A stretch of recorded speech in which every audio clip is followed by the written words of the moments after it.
Okay, guys, we are now live. Thank you for joining us out there on Facebook Live. Thank you for joining us on the Rock and Roll podcast channel, also on the Black Spinner channel. Tonight is a special night.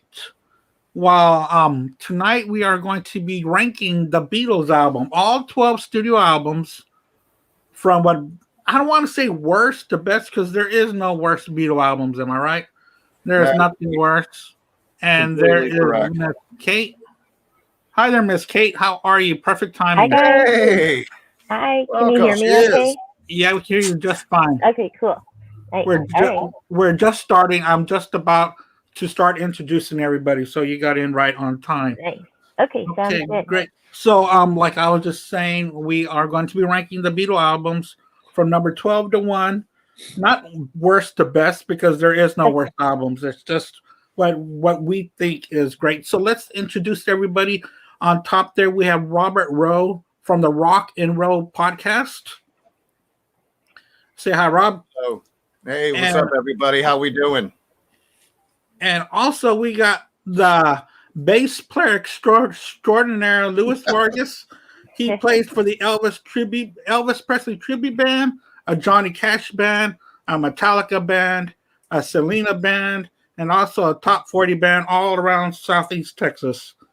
Nice. So Hello. say hi, Louis. And we have there. Kate. Hello, Kate. Thank you for joining Hello. us. She is from the International House of Vinyl, where she is the moderator, and she's also an administrator to Vinyl Kingpins. Yep. Vinyl Kingpins. So thank you very much for gracing us with your presence. Thanks So for we've having been me. going back and forth on Messenger all week long about how excited we are, and the day is finally here. And first of all, let's start off with, of course, it's all about the Beatles. So which one of y'all saw Get Back on Amazon on Disney Plus? I saw a portion of it, but I do plan on finishing it. Yeah. Well, I saw it, and it's fantastic. There's a lot of people out there that have different feelings about it. It ranges from everybody, Beatle fanatics that say it was too much, and also musicians that are saying it was a great look inside a band's working inside the studio. And, sometimes it gets kind of boring to see, musicians inside the studio. Sometimes musicians say that themselves, but I thought it was fantastic to see the band going through all the steps and stuff like that. And also, I thought it was fantastic because you always heard, like, in the media that John would check out. I don't know about you, but John Lennon looked like he was in the middle of everything during those sessions.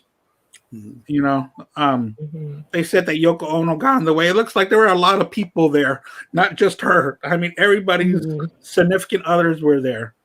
So, it was a very good show. I loved it. I'll probably keep on watching probably just the rooftop performance because, I don't know, the other episodes were a little trite to go through to watch again.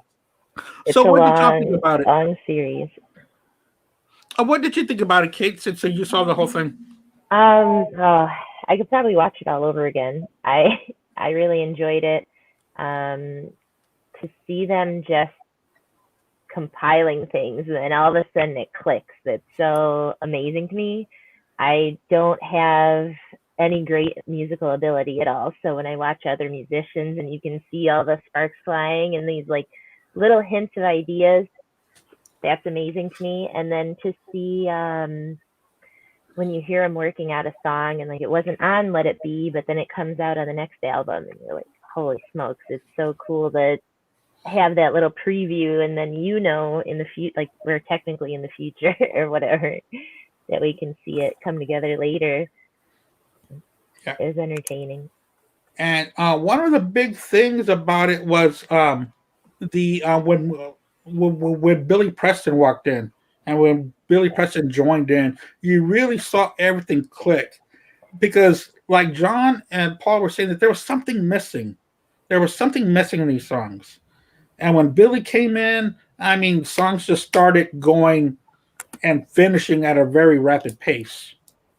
So And I feel like that tension was just alleviated. Like he's such a good personality, and none of them were mad around him, or like all that angst like just dissolved, and they just got to work. So that was really cool to see that happen. Because he gets credited sometimes as like the fifth Beatle, so it's fun to see the playback between them. Yeah, and to see how, and it's really weird how he just walked in there just to say hi, Yeah, just to say how's it going, and that just turned into this historical. The whole thing. Yeah. Amazing. Yeah, so it was great. I loved it, and like I said, I'll probably watch it again and again and again because we've always seen clips of the rooftop concert. You know, that's always been a fabric in our mind. Yeah, and to see it from beginning to end. So, is everybody ready to get started to rank our Beatle albums? If I may, yes. Regarding how things work, and you always heard that the Yoko was a problem and all that. I always heard that Paul was a problem. When you heard about Paul going back and doing the drum parts after Ringo would leave the studio type thing, because if I may be getting hit a little bit, but if you listen to songs like Rain from Revolver or the Revolver era, which was with the B-sides to Paperback Writer, the drums are everywhere. If it was a John Lennon song, and if it was a Paul McCartney song, the drums were pretty steady because he wouldn't allow Ringo to express himself. So being that Paul had I heard there was a dominating as far as control. And my feeling, or it probably was him. It probably was, you know what I mean? Yeah. But that's neither here nor there. We're going to rank albums. But the thing is that it's funny that they mentioned that because in this Get Back, that's why George left, was because Paul wanted him to play a certain way, and John was telling him, you can't tell him to play a certain way when he's been playing whatever he wants. And he says, I won't play at all if you don't want me to. Yeah. It's like it worked on the other albums before for him to play the way he wanted to. Yeah. You can't tell him now. It's a classic thing. And then George goes on to be first number one. And his songs had the best solos. Even with Kiss, Ace Frehley had the best solos on his own song. And it's the same dynamic. You know, it's kind of they're held back. But they really were, those that were held back, they had a lot more to express, Yeah. And then just when the Beatles broke up, look at what he releases is All Things Must Pass. Oh, man. Double album. A triple album with triple album, that's right. Yeah, triple, and it just killed it. And every song is fantastic. Yeah. And there was no room with John and Paul. You know? And it's just exciting watching that, and you can have those little hints of songs that he's going to have on All Things Must Pass. Yeah. But I feel like after their manager died, so they were just kind of in disarray with no direction. That was, you think about how young they were when they started. I know that's what I was listening to Eddie Trunk or somebody was talking about, like Georgia wasn't even 30. Yeah. They're and like they 28. accomplished all that. He was like 27 when the last album was released. Yeah. It's that's crazy. Yeah. And you think about that, they like the manager for them, I feel like took on that paternal role, so the fatherly role for them to direct them, like, you have to do this, you have to do this, you're going to do blah, blah, blah. And then Paul, I felt like you get that vibe and Get Back that he had that feeling that he needed to step in. And you see it with like even him interacting with Linda's daughter, he's very paternal. And I think he had that with them, that he just assumed that he had to take on that managerial role and paternal role for them. Sure. And that definitely, just I think because the ages were so close, and it took on a lot of that like angst between them. It's like your big brother steps in as the father role instead of having and the even in a real role. family, that doesn't work well. No, it doesn't. Yeah, but like, I got that. I'm sorry. But like when Epstein died, they decided to have no manager. We'll just manage ourselves, which is the worst thing a band can do, is manage ourselves. When who was it that I can't think of, the Rolling Stones manager was like coming in to talk to them, and they have a little bit about that, but they didn't really get to that meeting. Right. But to think about having like another guy come in that's managing like the one of the other biggest bands in the world at the time. It's interesting that it. Well. There was a quarrel about that too that they didn't get Mhm. to. Paul wanted Linda's father and brother to be the manager, Right. and George and John said, "Hell no, they're not going to be our manager."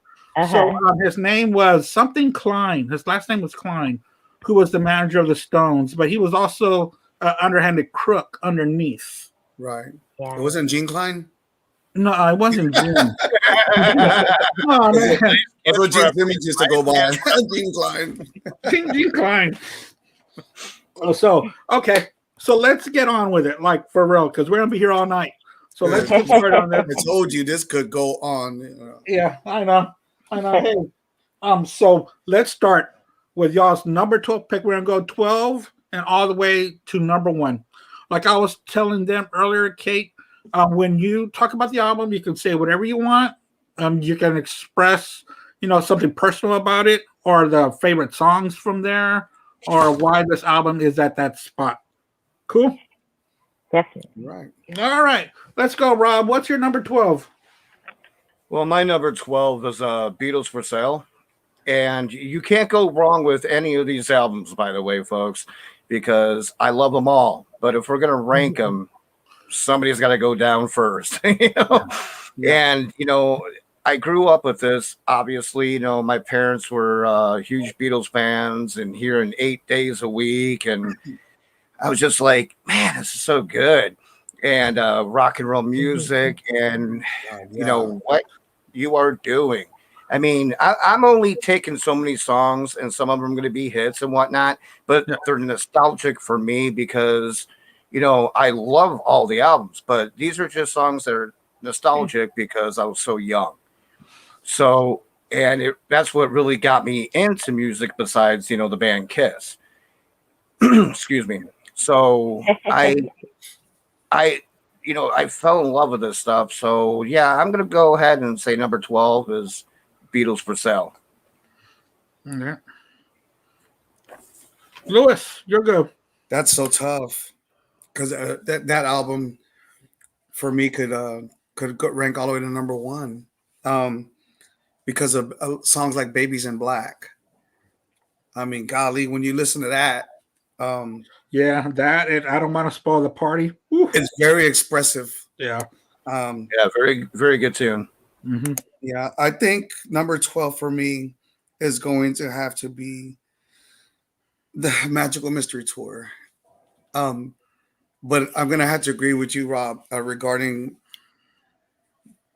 the idea there's not really a bad Beatle album. But, when I think of stuff like the Blue Jay Way, it's just a little strange for me. Although I don't mind being strange. I mean, but it just didn't flow. It wasn't very fluid. If I was on a drive or something listening to it, I think it would interrupt my vibe. Mhm. You know what I mean? But man, at the same time, Fool on the Hill. There are some very magical things about that album. But my problem is I tend to line that album up with the movie, and I thought that the movie was terrible. Mm-hmm. And it doesn't work as far as comparing it to what would be my favorite Beatle album.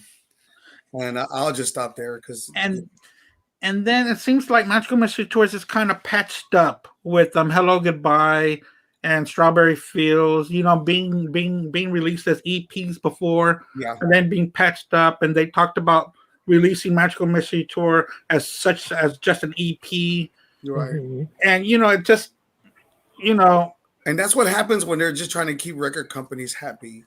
You know what I'm saying? They had to keep pumping out stuff because they were not doing it. If you're not making enough noise, hurry up and give me something. You need to keep in the headlines and correct. And you guys stay relevant.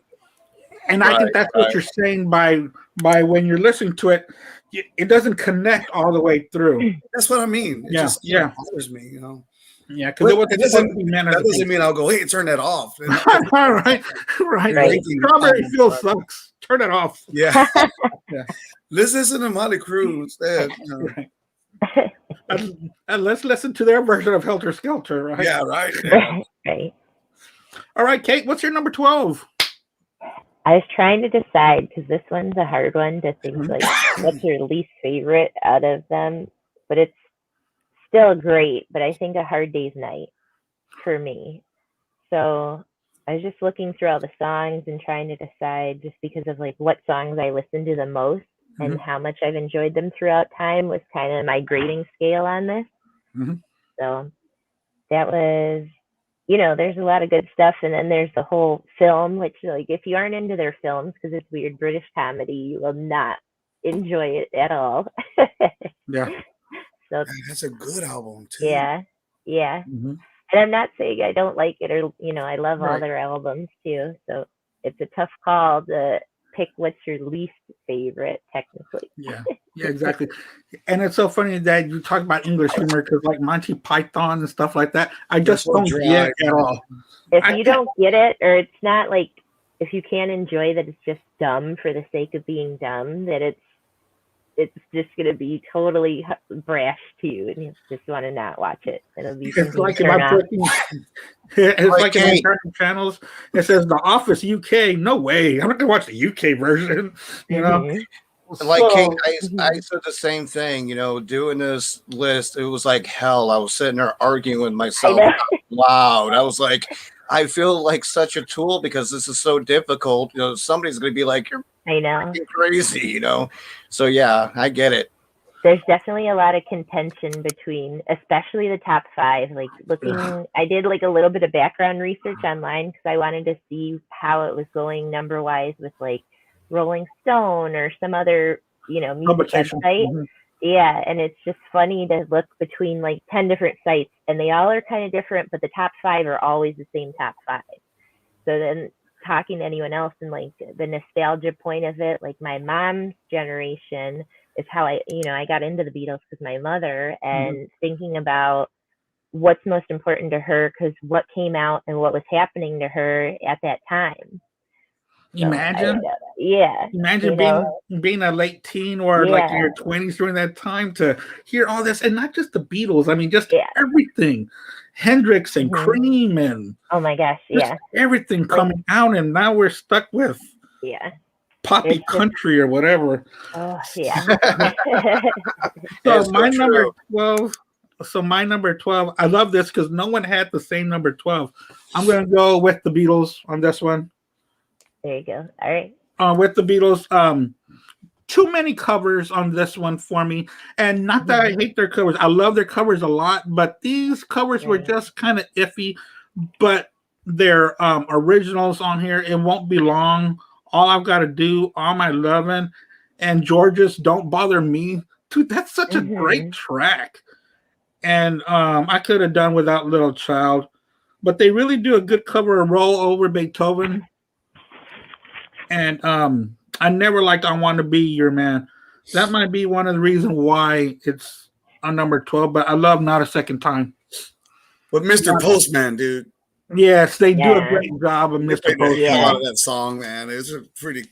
They're I would call them Motown covers. They were pretty fun, man. Yeah, it's really cool how they make these covers their own, and I'll get to those later on. Yeah, because there's an album that I love that has a lot of covers that they jam the hell out of it. So that's my number 12. It's going to be with the Beatles. I like the cover. It's iconic. It's been copied quite a bit. If y'all remember maybe Van Halen's OU812, they do the same shading. I can't think of it. There's a punk band that has one that's just like it. Really? I can't remember who it is. Kiss also did it too with their debut album. On their debut album. A very parodied album cover for sure. And a lot of them are. Yeah. A lot of the Beatles are. Number 11, Rob. All right, we'll see how many people I could piss off here. I'm going to go with number 11 is going to be Let It Be. And I like we said, all these albums are fantastic, but got to rank them. But songs that I do like on here are Two of Us, Across the Universe. Obviously The Long and Winding Road. I mean, I love that song. That Yes. that one just gives me goosebumps every time I hear it. And let's all just drink And some beer and cry. yeah, yeah. And then obviously Get Back, just classics, songs that people love. And so, yeah, there we go. I'm going to try to move this along just because I can't be here for 4 hours. So, yeah, there we go. Number 11, Let It Be. Oh, but the song, I always add stuff, but like on the Long Winding Road, if y'all have heard different versions where Paul changes the lyrics to "You've always known the many ways I've tried, you've always Mhm. known, and you still walk away." That's crazy. His wordplay was just well, all four of their wordplay is so important because we've already talked about what great musicians they were. They could almost play anything fantastically, but no good band is good without great writing. Oh, And their writing was amazing. I mean, yeah, I think that's why they stood the test of time because it yeah, still makes sense. yeah. And people can always relate to their songwriting. It's Yeah. about anything in life, and it's fantastic. All right, Lou, your turn. Number 11. Capping back on that, what the movement you need is on your shoulders. Yeah. And even you go back and some of the interviews or stuff where Paul's telling John, "Well, I'm going to change that," and he goes, "No, you won't. That's great. I get it." You're talking about Julian, the movement he needs upon your shoulders. Either that was accidental or that was genius. But man, it makes you're right, Rob. It makes sense. A lot of the things they wrote, and especially in those times, they apply to today. If you think about it, Oh yeah. yeah. It's And like everyday life. all right, so my number 11 would I had to go with "Please Please Me." Um, some of that stuff again, some of it's great, it's iconic, and some of it I'm just probably over. "Love Me Do" and stuff like that. It's just some of it just doesn't move me. No, either lacking melody or um, whatever it is, just doesn't. It doesn't make me want to jump up. But some of the stuff, like for instance, like "Baby It's You." Again, more of the covers, Yeah. yeah, stuff like that. I really, really dig because they made it work. It's like when Willie Nelson takes a song and he didn't write, and it's his at that point. Mhm. Or with Johnny Mhm. Cash did, the Nine Inch Nails song, it became there. Hurt. It's Yeah. his Yeah, Hurt, song. exactly, Hurt is his song. absolutely. Yeah. So yeah, some of those work in this area, but it's not enough to just get me totally excited. That's it. I don't have too much more. Right. Number 11, Kate. What you got? So I think Beatles for Sale. So just another one where it's like a lot of songs. You obviously love them, but it's how many covers. So I had some stats on this too because it was 6 covers on that one as well. So how you were saying your last one, it's like so many covers and not as many originals.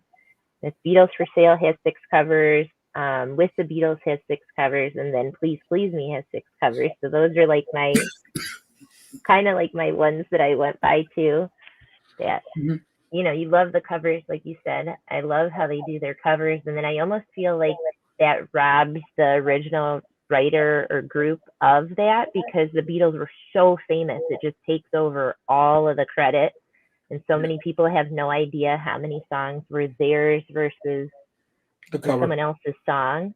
Mhm. Especially like I'm from Detroit, so Motown obviously is like huge in our culture. And then I'm a giant like old country fan. So you think about all these other songs that all these country people wrote or Mhm. blues people wrote and they get no credit basically unless it's someone like us that like That we know it. find it out. Yeah. Yeah. Yeah, because I love Detroit. I've got a lot of family up in Flint, and my cousins and I went to Motown probably about 3 months, about 3 years ago, Get and an it idea. was pretty neat to take that tour of Motown. Yeah. Such a small place. Such a small Tiny. place. Pittsville, USA. Yeah. So my number 11, I'm going to go with what Lewis said. Please, please me as my number 11. Um, the songs here are, "Love Me Do." I know that Lewis was talking about this, but that bass line that Paul stays on, it's just fantastic. And do you want to know a secret? There's a place. There's a place. It's just such an energetic song, along with "Please Please Me," um, "Misery," and I saw her standing there. It's so odd when I was going through these albums, and to think that it started off with I saw her standing there, and the count off by Paul going 1, 2, 3, 4, and it's like the beginning of everything. So I like that part a lot. But what made this number 11 was a taste of honey. I mean, I don't like a taste of honey only if it's by Herb Alpert doing a taste of honey. I like it because I like his horn. But like Boys and Chains was okay, and Anna Go to Him. If y'all remember that song Anna Go to Him, it was on an episode of Married with Children when Al was trying to find the original 45 to that song. And it was that Anna Go to Him. And he would go to all these record stores going, that was all that he knew. It was pretty funny. But yeah, my 11 is going to be Please Please Me for the Beatles. Do you remember the one where Peg puts all his albums by the furnace and he picks it up and it's like one block of vinyl? Yeah. Yeah. And that was such a great show. And of course, this day and age, you can't get away with that anymore. They would have been taken off after 4 episodes. Instead, it went on like for 11 years. Mm-hmm. Rob, what you got for number 10? Okay, well, I'm going to make this pretty easy. You guys already said enough about this album. It's Please Please Me. Yeah. So we're going to end it right there. So, Lewis, go right for it because, like I said, you guys said basically how I feel. Number 10. Is that what you guys? Oh, I'm sorry. Yeah, we're at 10. Oh, yeah. With the Beatles. I think one of you guys spoke about that one earlier, didn't you? Yeah, I did. Yeah. Some of the songs are really exciting to me because I play guitar and because of my little baby girl. When she was a baby, she's 18 now. She's off in college on the other side of the country. But when she would cry, I would sing her, close your eyes while I and she'd laugh and all that good stuff, Those are some of the highlights. Till There Was You, it was great. I like the live version of that. There is a Beatle video out I used to have on VHS, but it was like, one of those documentary type things, but they showed the live version of them doing Till There Was You. And that showed the genius of George. His solo is just, he does these little real fancy, almost Chet Atkins like stuff and nice little little passing chords that they're genius. You gotta it's not rock and roll, it's something else. Those for me, that's one of the highlights of it. But they're so awesome that I got some that are just way more favorite than that. Yeah, and I think you're talking about the anthology. Yeah, well, it's on anthology. Yeah, yeah, where they show, a performance of that song. Yeah, I think they're performing for the Queen. Yeah, they were like at the Princess Trust. Yeah, when they say, Royal Albert Hall. If you can't clap your hands, razzle your jewelry. I think it's And then hey, that part, Lewis. Yeah. Lewis, thanks for the little jam session there. That was awesome, man. A little I don't know how to express guitar myself. action. Yeah, you're welcome. All right, Kate. What's going on with number 10? Number 10. I went with Help. I think in my order, I kind of backed up in order because most of it was like their early albums for my lower numbered ones.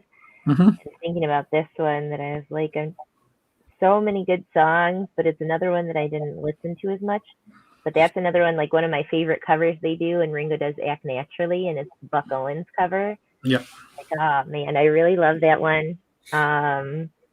You've Got to Hide Your Love Away. I mean, Yeah. there's just so many great songs on it, but it was one that I had to bump back, I think, just for how much I actually listen to it. I like seek it out to put it on and play it. Nice. Yeah, when I was going through these albums, just like all of us were, I was thinking more about John Lennon's writings and how his was so autobiographical from beginning to end, and you can tell when his first marriage were starting to break up. Yeah. You can really tell in his writing how he felt, and he really put it out there. With that being said, Beatles for Sale is number 10. And the only reason why I have it at number 10 is because of the amazing stuff that's before this. But songs on here like No Reply, I'm a Loser, Babies in Black, and my favorite covers by them, Rock and Roll Music, they jam that song. Yeah, he does. Also, they jam out Kansas City. Hey, hey, hey, they jam Kansas City. Mr. Moonlight was horrible. I love All Follow the Sun. Yeah. But Yeah. Honey Don't. Ringo does a great job of Honey Don't. A Carl Perkins number. And I will always love I Don't Want to Spoil the Party.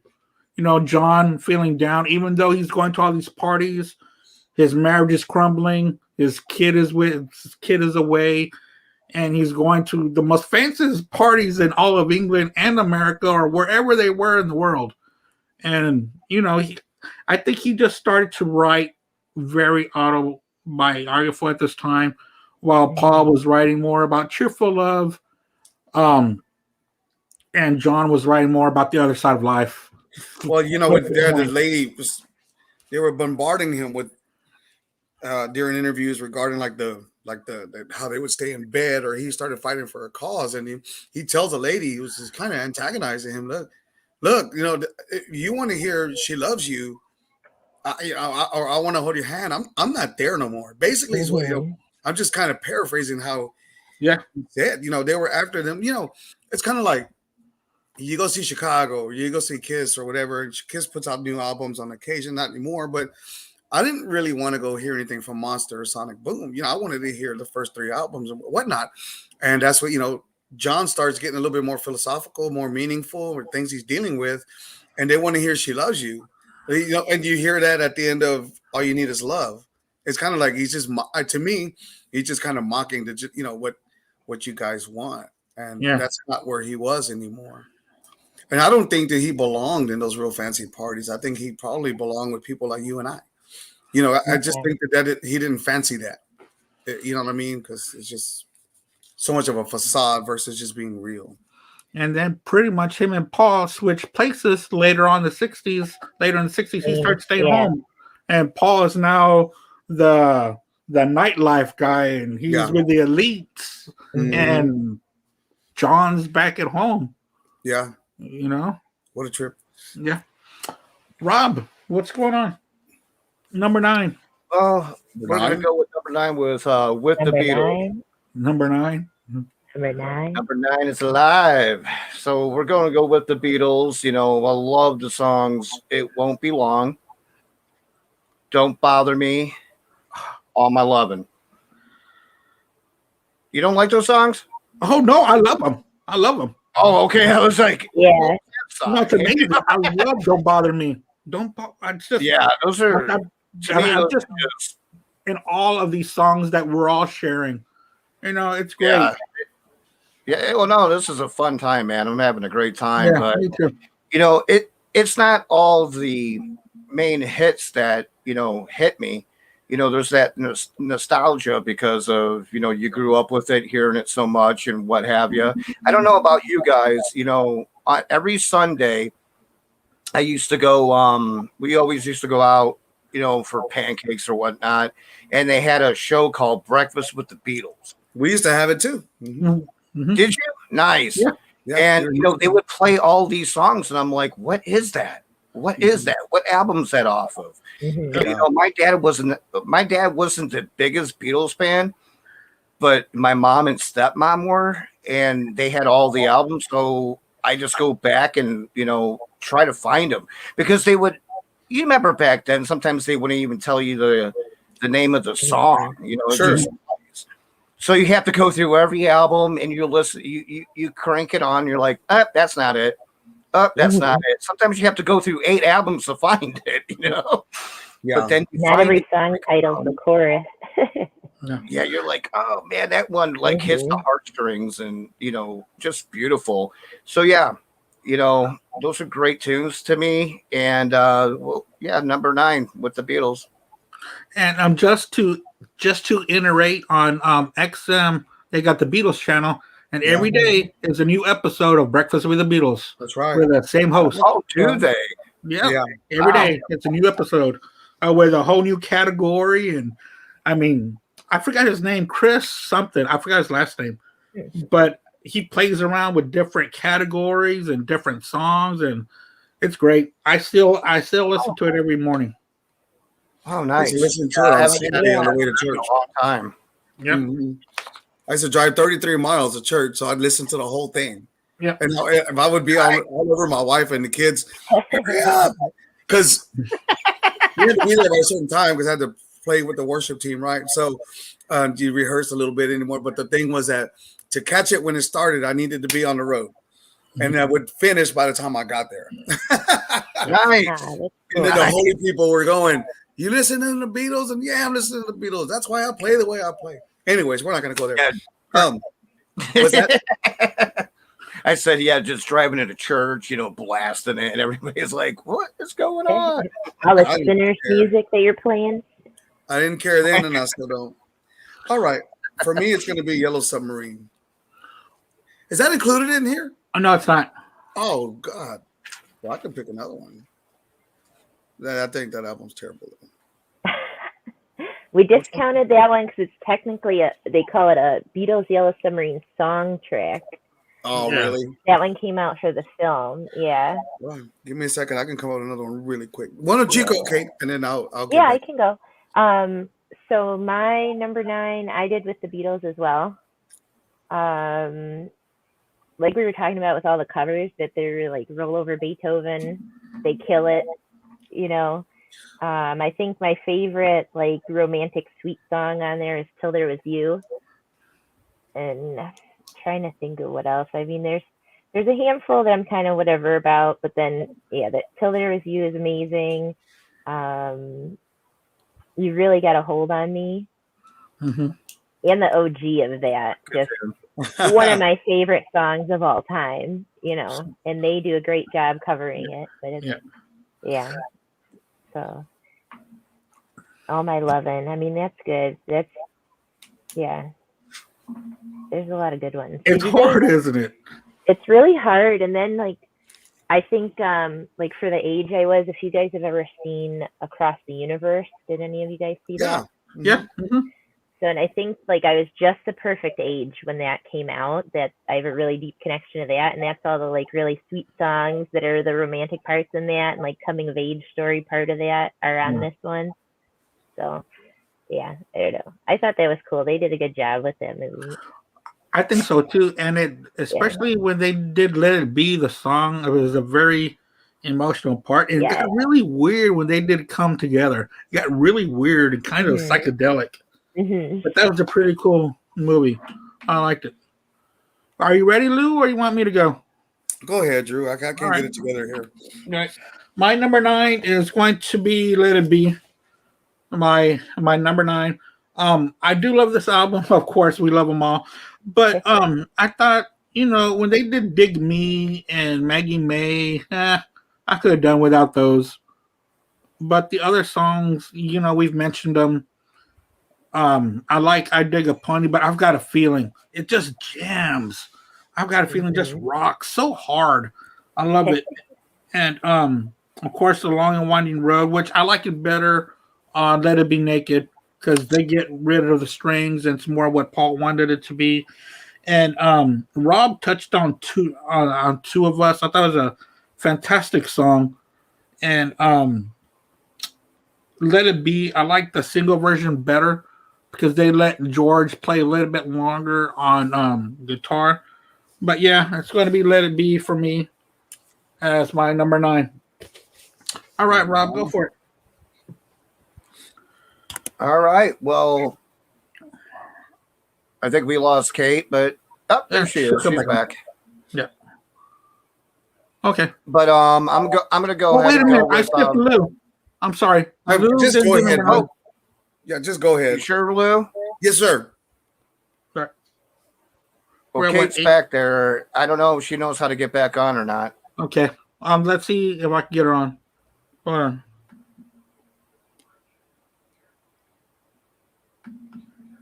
There we she go. is. Sorry, guys. Something went wonky. I don't know. It keeps asking me to log in, and then when I clicked on it, it like loads a whole new. Are you using your neighbor's Wi-Fi like me? Okay.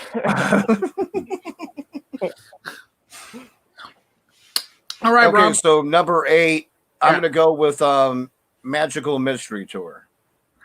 Love this album, because I like weird. I like weird music. I'm a Mr. Bungle fan and just a lot of out there type of stuff, Frank Zappa, whatnot. And I remember when I first heard this because my stepmother was a nun. And the first time I heard it, I was like, "You have this album?" I'm like, "Were you into the drug scene?" And she was like, "No, no, no, no, no." But I bought them because, I was a Beatle fan. But she didn't like them. But, she still bought them for being a fan. But, I remember the first time I put that on and Magical Mystery Tour, the song came on, I was just blown away. I'm like, this is so good. Have you guys ever heard Cheap Trick cover this? Yes. Yeah. Mm-hmm. They killed it, man. Yeah, they do. They killed it big time. Yeah, they do. And they also do Sergeant Pepper's from a beginning to end as well.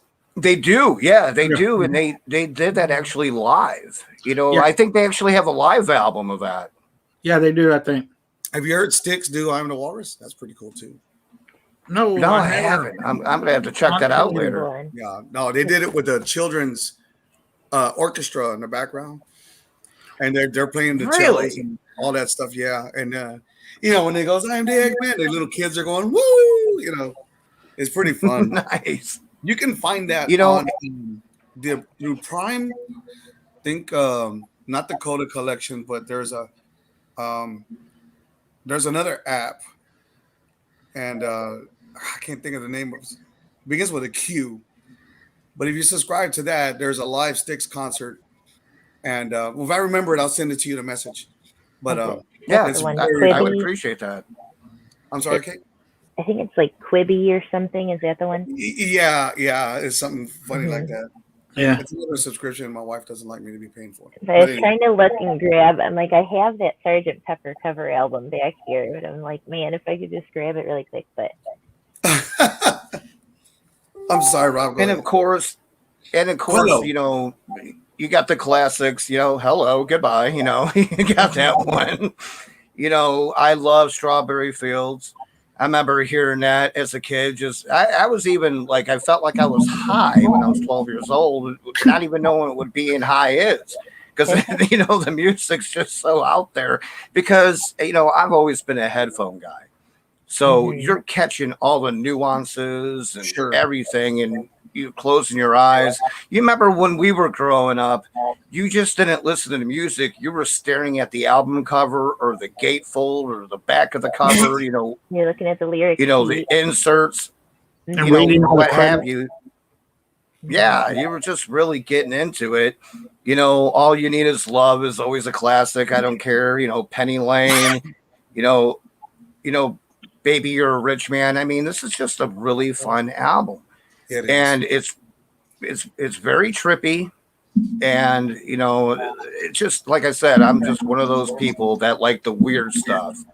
So maybe, later what's coming up next. So, there you go. Reevaluate some things. It's okay, buddy. You should. You really should, sit back, have a couple beers, if you are a beer person or whatever, and see if I can track down put on your headphones and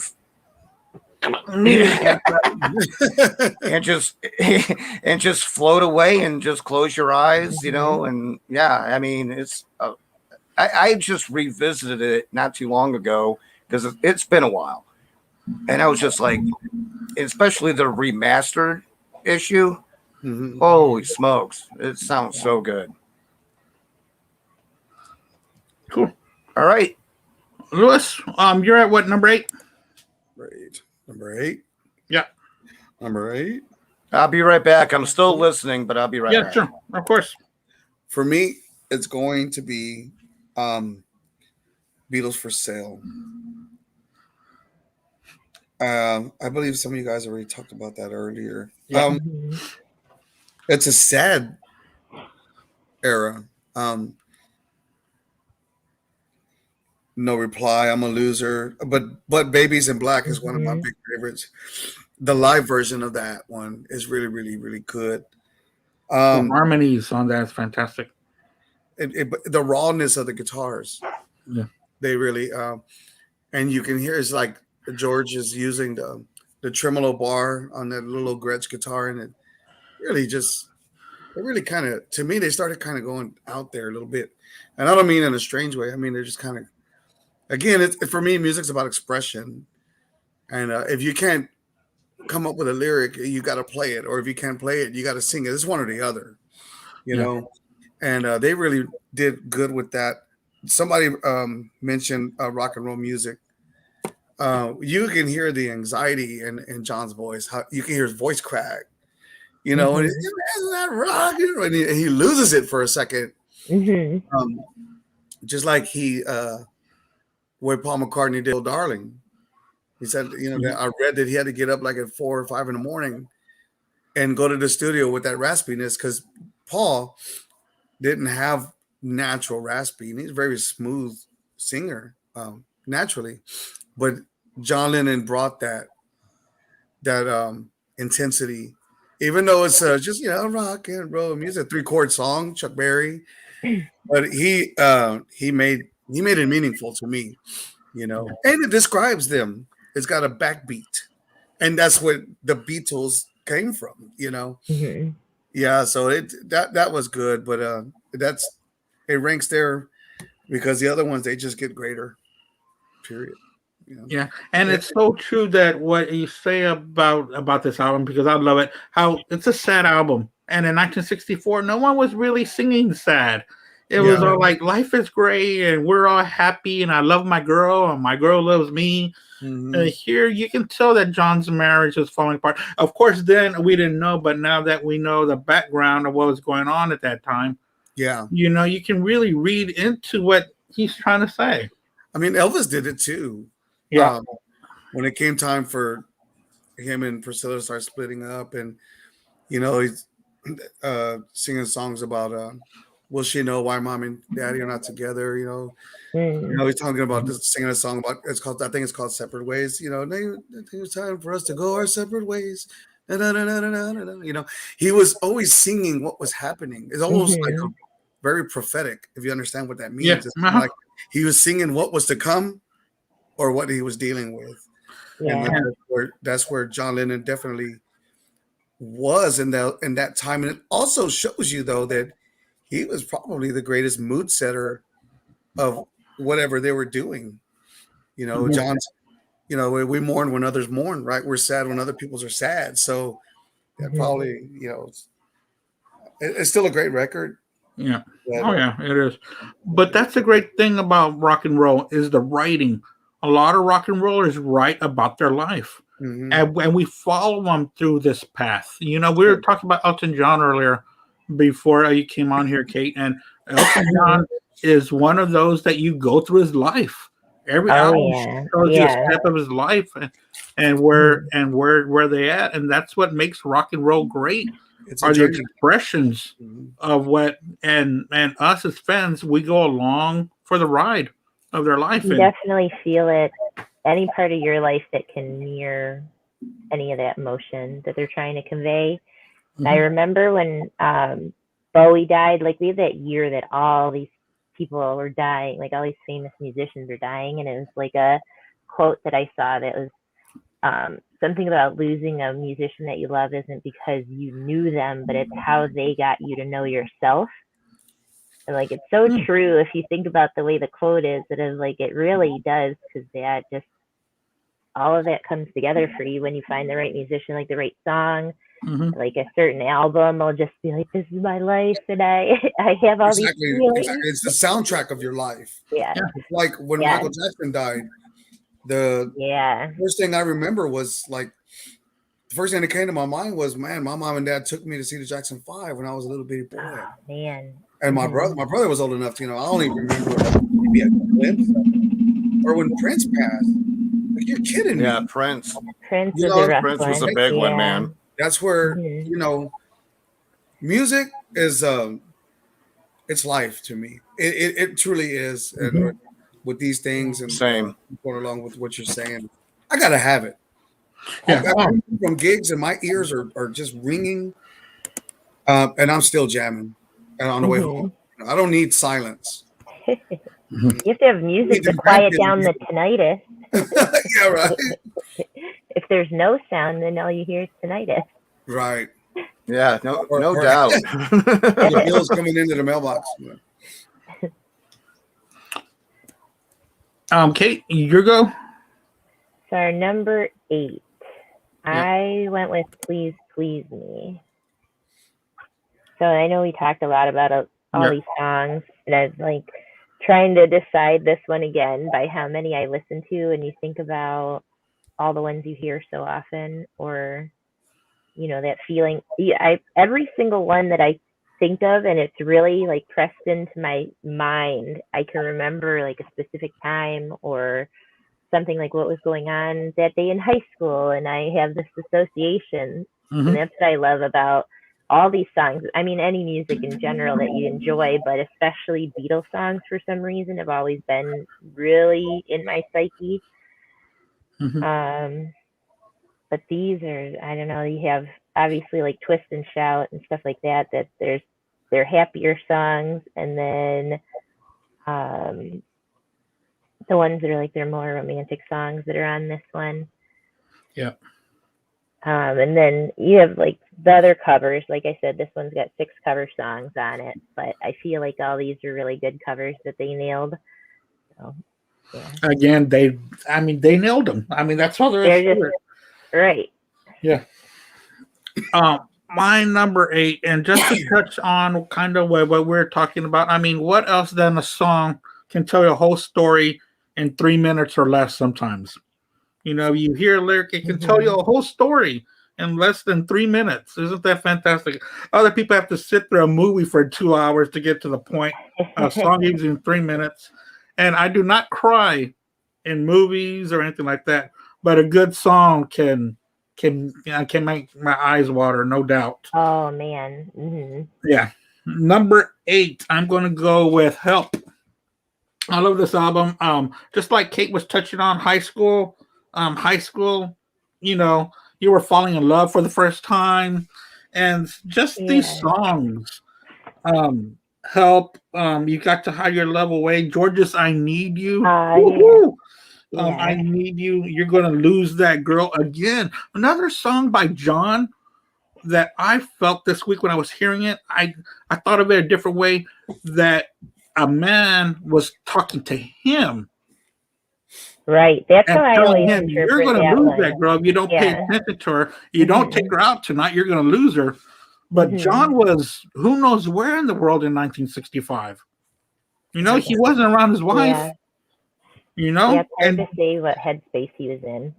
that other man is saying, "Dude, you're gonna lose that girl. You don't take her out tonight."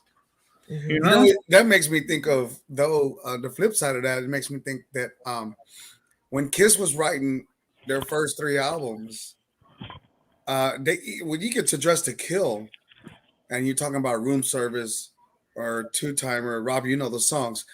They were writing like they were already stars. They were writing like they had every woman and every woman was at their disposal, right? Yeah. So when I hear that song, I think that John Lennon thinks he's like the coolest dude.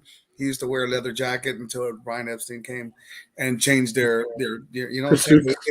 He had some Hmm. cockiness about himself that said, if you don't watch it, I'm gonna take her. But But I used to think about it that way too. yeah, so a good Hmm. songwriter is gonna write to me Now we can get into different things to write about, but if you want to be somebody, you better write like you are somebody. Yeah. Yeah. And also Ticket to Ride, another song that it could have been about her, Ticket to Yeah. Ride, but she don't care. She can have all this. Mm-hmm. She can have all the riches, but she says that living with me is bringing her down. Yep. That's hard when he's the That's one of the biggest greatest star in songs. the world. Yeah. And then you got you like me too much. Tell me what you see. And isn't the beautiful song I've just seen a face? When you just hear that guitar coming in and I mean it's just fantastic. And of course, Yesterday. It's one of the best songs. When I ever. looked that up, because I was like looking up all the songs they cover, but I was also trying to find their most covered songs. Yeah. That's one of So them. out of the 25 most covered songs in the world, from what you can find on the internet, Right. Yesterday's number one.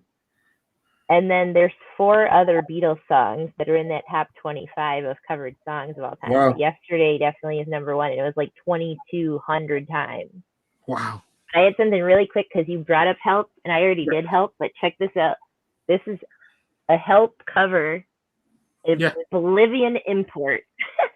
Oh, Bolivian. Oh, Isn't wow. that wild? This is the one I was talking about that I picked out of the trash. It was a box of records on the side of the road in the garbage, and this is in there. I was like, why? What? They're all in Spanish, but then I looked and like finding it online, and it's a Bolivian import. But they sing in English, right? I know that sounds all the stupid. tracks are still in English, yeah. Okay. I like seeing the Unbelievable. names all translated. I don't know. I'm backwards, so it's like confusing No, me. it's right. Oh, no. It looks perfect. Yeah. I just thought that was really cool. I wanted to show you guys that. That is really really awesome. I love it. EMI. Yeah. I don't know. I just thought that was fun. Drew, my first memory of the Beatles ever.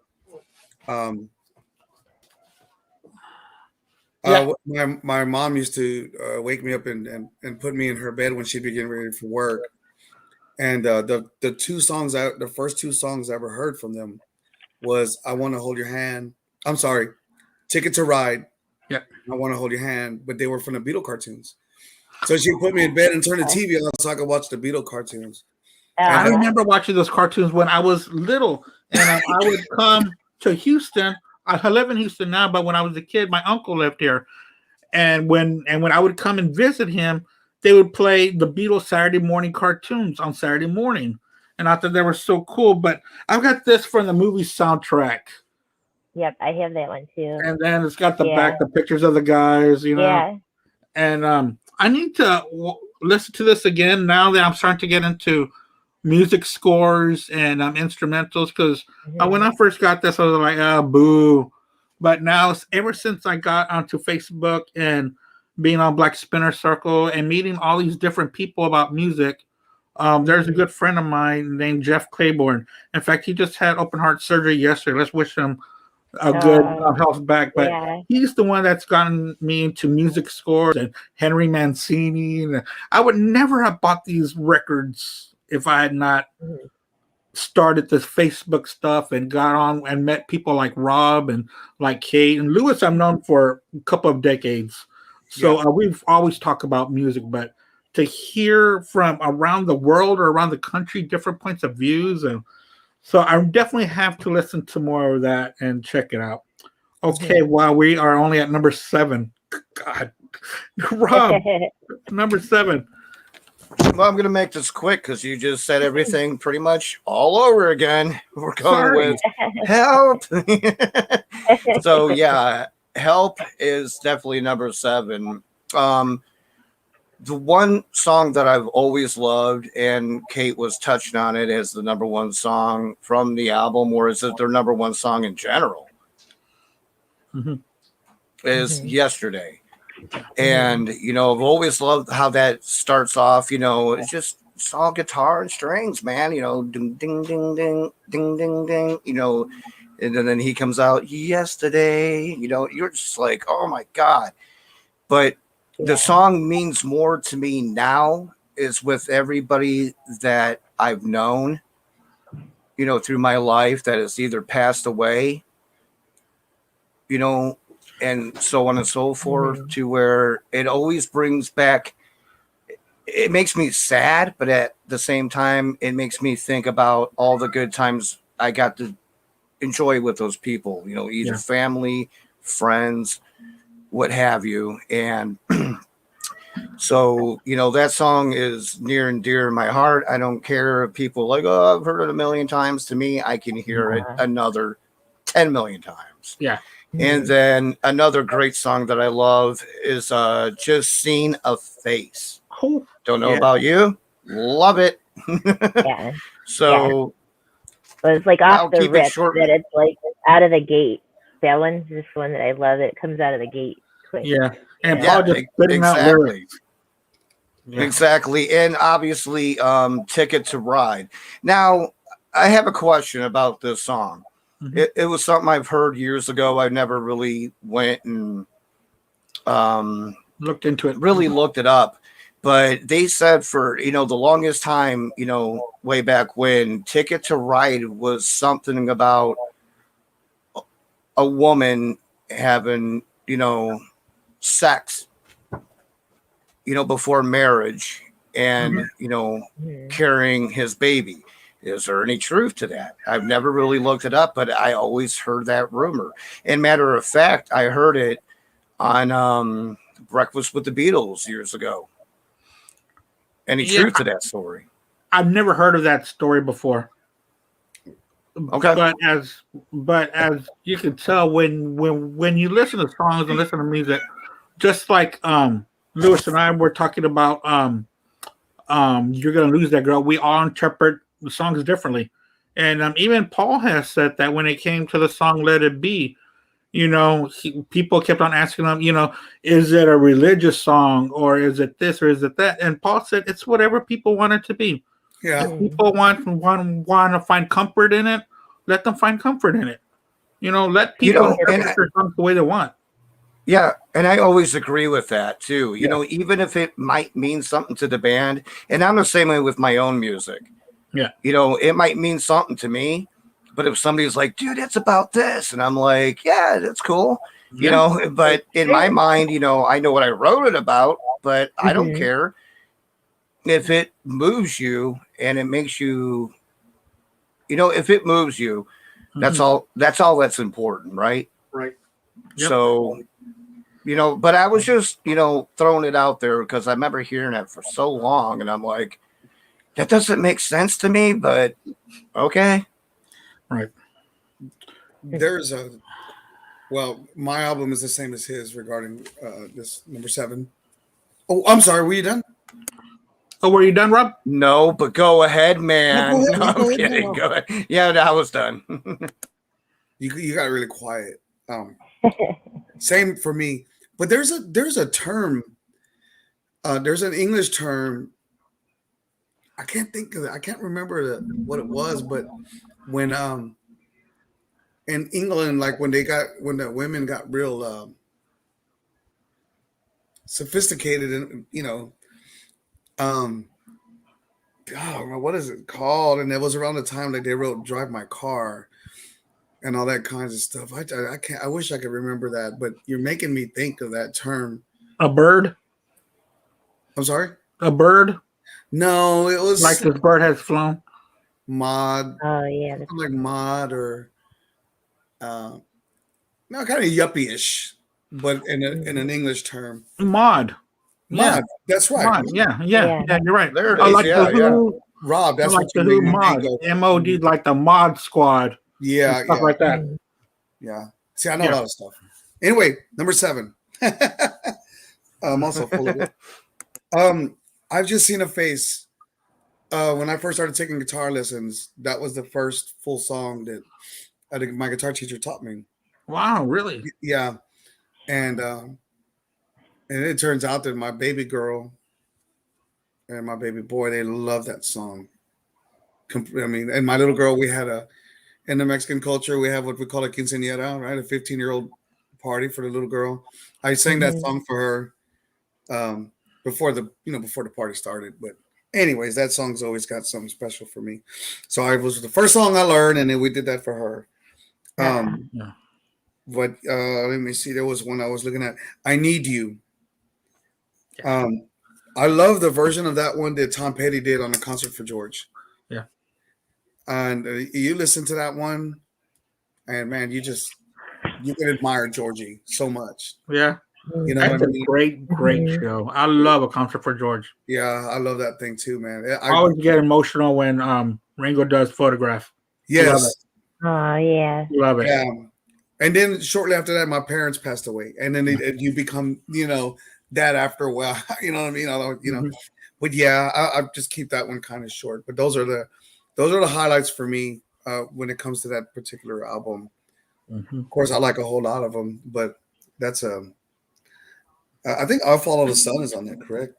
No, that's on Beatles for Sale. Beatles for Sale. Yeah, I'll Follow the Sun. So I Need Beautiful. You. You're gonna lose that girl's cool. Ticket to Ride. Always, always, always. But I've just seen her face is definitely special for me. I just wish they would have done something better besides Dizzy Mizzy Lizzy. Dizzy I Mizzy, hate man, that that's a song. cool jam, dude. It doesn't fit in. It seems like Mm-mm. they were trying to kind of go back a It's little. like we need one more song on this album. Yeah. Yeah, a filler, right? Yeah. Kate, we're at what, number 8? 7, right? 7. We're at 7. Thank you. Okay, 7. 7. I did Let It Be. I was watching that Get Back, and then after I watched all that, I went and listened to the whole Let It Be, and I was like, there's really I never realized how many songs on there that I don't really listen to. There's I'm obsessed with Across the Universe, and obviously Get Back and I Got a Feeling in that are awesome. They're in my high top list. If we had to rank Beatles songs, it would be different. We'll do that next week. No, I'm kidding. Yeah, we'll be here for 45 hours. Yeah, right. But that's one that it just is I guess I just never really paid attention to how many songs that you end up putting on. If you make yourself a mixtape or a playlist or something, that it's oh, there's only 3 songs on that album that I really I love them, but they're not. The rest of the songs on that weren't ones that I really listened to that much. So Yeah. it's Yeah, I a completely agree. middle one, because Yeah. the ones that I like on it I love, but Yeah. My number 7 is going to be Magical Mystery Tour. I love Magical Mystery Tour. I remember when I bought this, I was still living in Corpus Christi, and a buddy of mine had opened up a record store. And I was, when you're in high school, you don't have that much cash, but I remember I bought this and Abbey Road for $19.99, still wrapped. So, it still has that booklet to it, which is pretty cool. But the songs on here, we touched on Magical Mystery Tour. That's a great song. I love Fool on the Hill. And I know that Lewis thought that Blue Jay Way was kind of weird, and it is, but I love the way George sings it. My friends have lost their way, and you just hear boom, boom, boom. It's just so inventive by them. And I never liked Your Mother Should Know, but I love I Am the Walrus. It is just fantastic. And Baby, You're a Rich Man. Penny Lane is on here. It's just a great album, and it pains me to put it at number 7, but I didn't know where else to put it. So Magical Mystery at number 7. It's just a continuity, dude. But you're right. I mean, those I'm the Walrus, Penny Lane. I played those songs. I mean, they're just. By the way, Penny Lane, it's got probably one of the most remarkable bass lines there is right on the intro. And then, Penny Lane, but he's just scaling down. Doom, doom, doom, doom, doom. That's the other thing about Paul McCartney's was his playing. I can only categorize it on some of the songs as royal, where the bass lines bounce. It's between the 1, the 3, and the 5. It's dum dum dum dum dum dum dum dum dum. Like on Hello Goodbye. You say yes, I say no. I say go go go. Dum dum dum dum dum dum. And you imagine cellos. they're playing for royalty.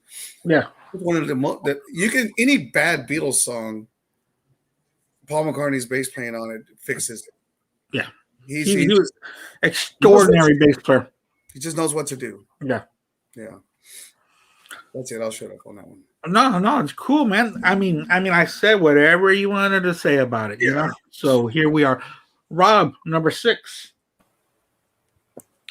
Number 6 is going to be Rubber Soul. Love the album. Good stuff. Baby, you can drive my car. Come on. That was one of those songs I remember growing up. It was different, too, because I remember going through the albums. It was Beatles getting heavier. And I love that. And then you have Nowhere Man, In My Life, and Run for Your Life. You know what I mean? Those are just amazing classics. And this is where it's starting to get rough for me. Is 6 to 1. It's so hard. I know. I mean, this was already difficult to begin with, but this is when it gets really tough because I've been listening to these albums like I can't freaking decide, but I had to decide something. So yeah, my number 6 is Rubber Soul. Love it to death, but it had to go there. So there you go. All right. Go ahead, Lewis. Number 6 for me was Let It Be. Mm-hmm. I think when I think of Across the Universe, I like the version from the Past Masters. Mm-hmm. You familiar with that? Oh yeah, so the double album. That's kind of like the 67 to 70. That album. It's like a greatest hits type thing. Yeah, the new album.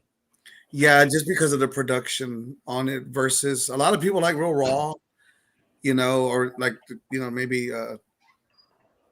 like the Let It Be Naked type, idea, and that's fine. It's almost like listening to demos, if you will, and that's cool too. Because that can take you because people like us, we're not just listening to stuff on the radio. Like you just want to know about it. Yeah. And going back to the Let It Be, the show that's on Disney, or that's right, that's what it's called, right? Just, Get Back. I'll Get Back, my bad. Yeah. Oh no, I know. We all know what you're talking about. Yeah, real fans want to know how they did it. You want to know, and you want to know why they did what, right? So I can see where some people this particular album they like it that way. For me, I just wish it was a little bit more polished, and it doesn't take away from their raw talent. But once you've known Beatles to be in time super structured, super produced, super polished, sometimes you just look for that. Like regarding Elvis, I prefer the 70s era Elvis versus the 50s because it had the orchestra. And coming from one who loves heavy metal, right? But you had the orchestra and you had the strings, and you had all this movement going on. Some of his later stuff was just so like, I don't know. I feel like he was more put together, even though he's like on a ton of drugs or whatever. But there's my favorite Elvis song has "Never Been to Spain." Yeah. And if you listen Three to Dog that Nights and that like climbing, and it's a cover, but it's just that's one that he took and he made it his own, and that's just all of them. And that's a late Sweet one for Caroline him. became his. The BJ Thomas songs, they definitely became his. He's another one that he's so famous that it ends up people don't realize it's not his stuff. He's another one. Of course, that. I don't know if he's written any not one song. I don't, but Love Me Tender maybe, but that's it. Anyhow, so the highlights for me for that would be I do like I've Got a Feeling. I do love The Long and Winding Road. It probably makes me cry every time I hear it. I really can't associate it with an event other than what can happen. What's that? It's kind of associated with what can happen. You know what I mean? Well, yes. When I think of that song, and I can't correlate these two things. But when I think of that song, and I think about when I heard on Monday Night Football, or was it the football game? Howard Cosell announced it. Yeah, John it was on Monday night. And that song makes me think that even if it's in the summertime, it makes me think it's cold outside. It's weird. It has that vibe to it. It's like a fall chill to the air kind of thing. Yeah, Rainy day, it's all dark, Yeah. and cup of coffee. It's a cloudy evening. yeah. And that's always does that to me. For You Blue Too is pretty cool.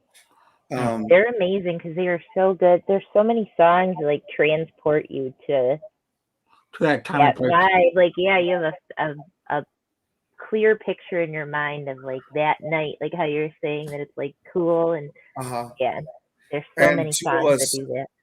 The two of us reminds me of my best friend and myself. Yeah. Well, we've done a lot of stupid stuff. If we weren't married, we'd probably do some stupider stuff too. But so you talked about you talked about the production on Lewis, and we all know that it was left there for Phil Spector to finish up with. But what could have been with George Martin doing it just like he did everything else? Because on Get Back, you don't see Phil Spector, you see George Martin everywhere. He's there all the time. In the middle of it all. And then you're thinking, why didn't he produce this? Mm-hmm. Why did they leave it to Phil Spector, an outsider? I mean, George was disenchanted with them all by that point. It is written. If you'll find it somewhere, but he was like, he just kind of walked away from the whole thing.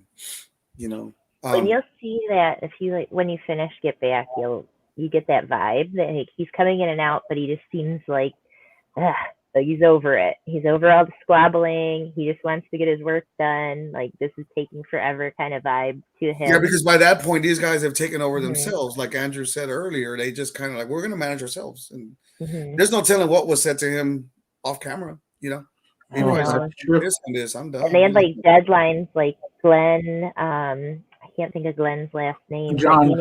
He needed to leave and is like, come on guys, like we need to get this done kind of thing going on the whole time.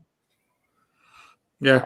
So, and they kept on showing the calendar and getting closer and closer. You're like, come on, guys, get your shit the funny together. thing, they had the dates like pushed up. I can't remember the specific date, but they had the dates like kind of mixed up.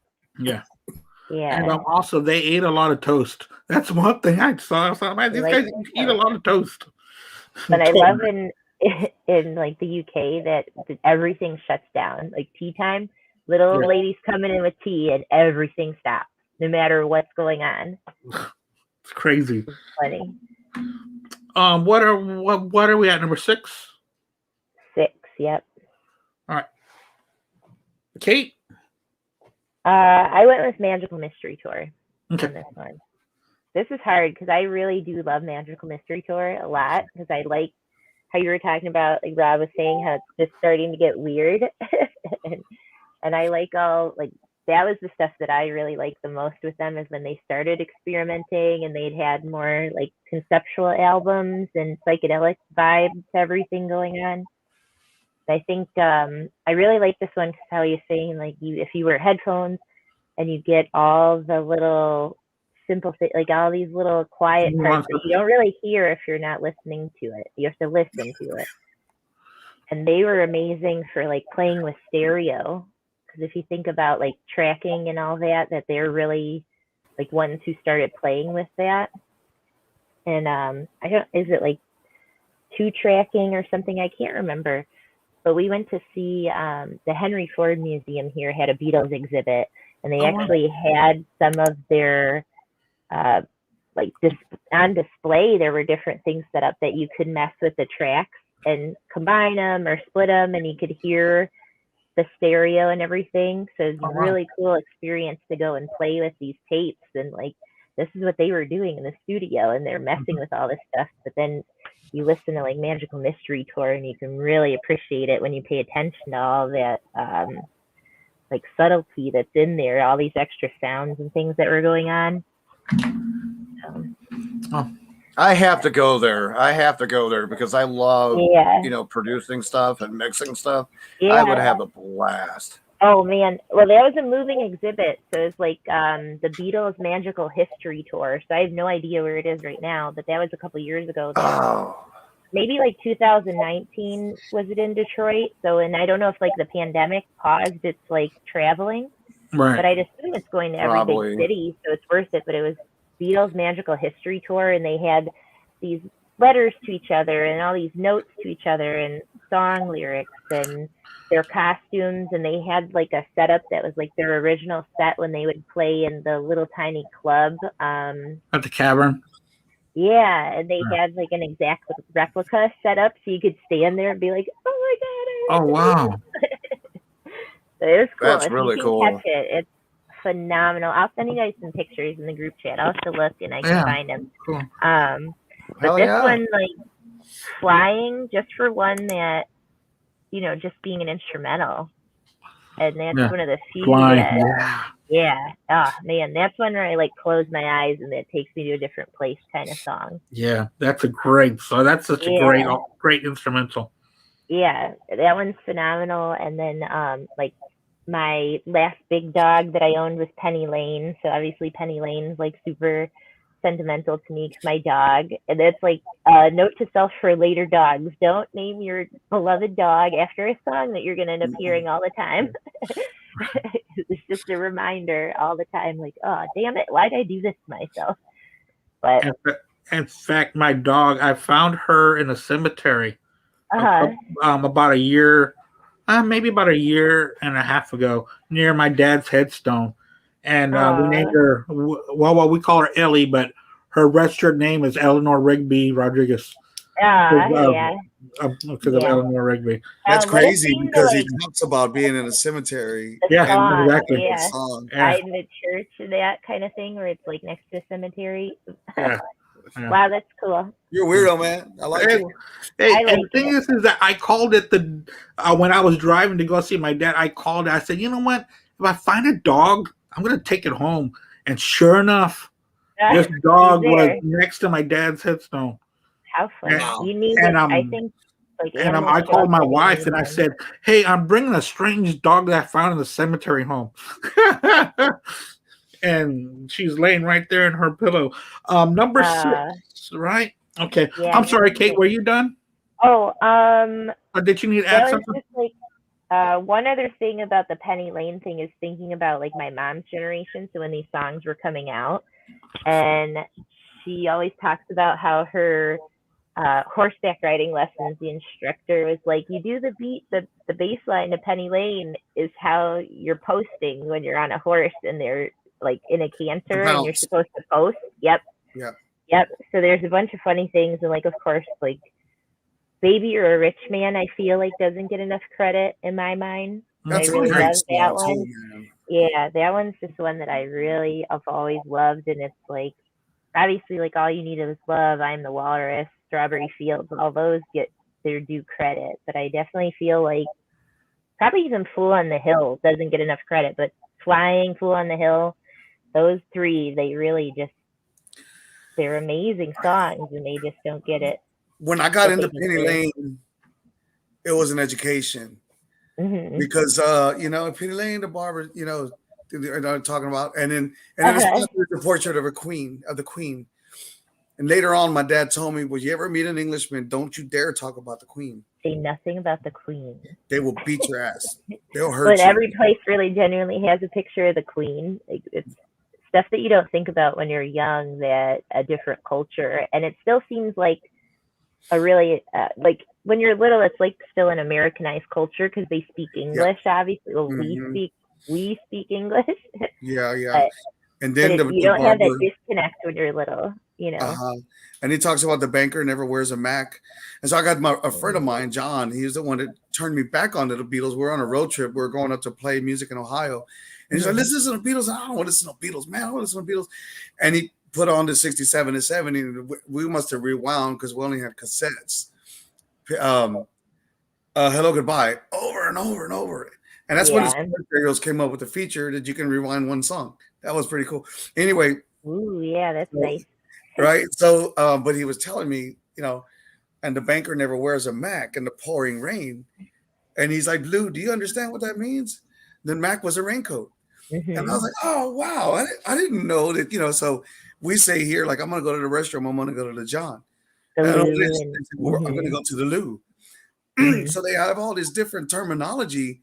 You wouldn't really, the average person probably listens to the song and sings along, but they don't They don't understand think about it. that the Mac is a raincoat. So Hmm. he's telling a really cool story. And something's going on. She's selling poppies from a tray. And the roundabout. We don't talk roundabout in all these different things. So that song is very entertaining, but it's pretty brilliantly written as well. And there's so much going on in that song.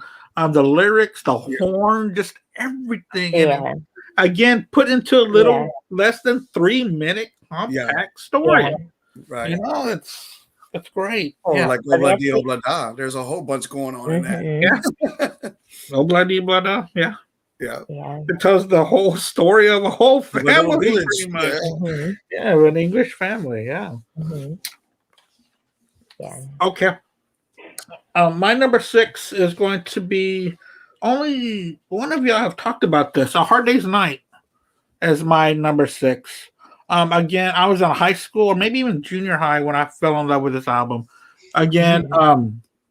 A Hard Day's Night, the way it starts. I should have known better if I fell. I'm happy just to dance with you.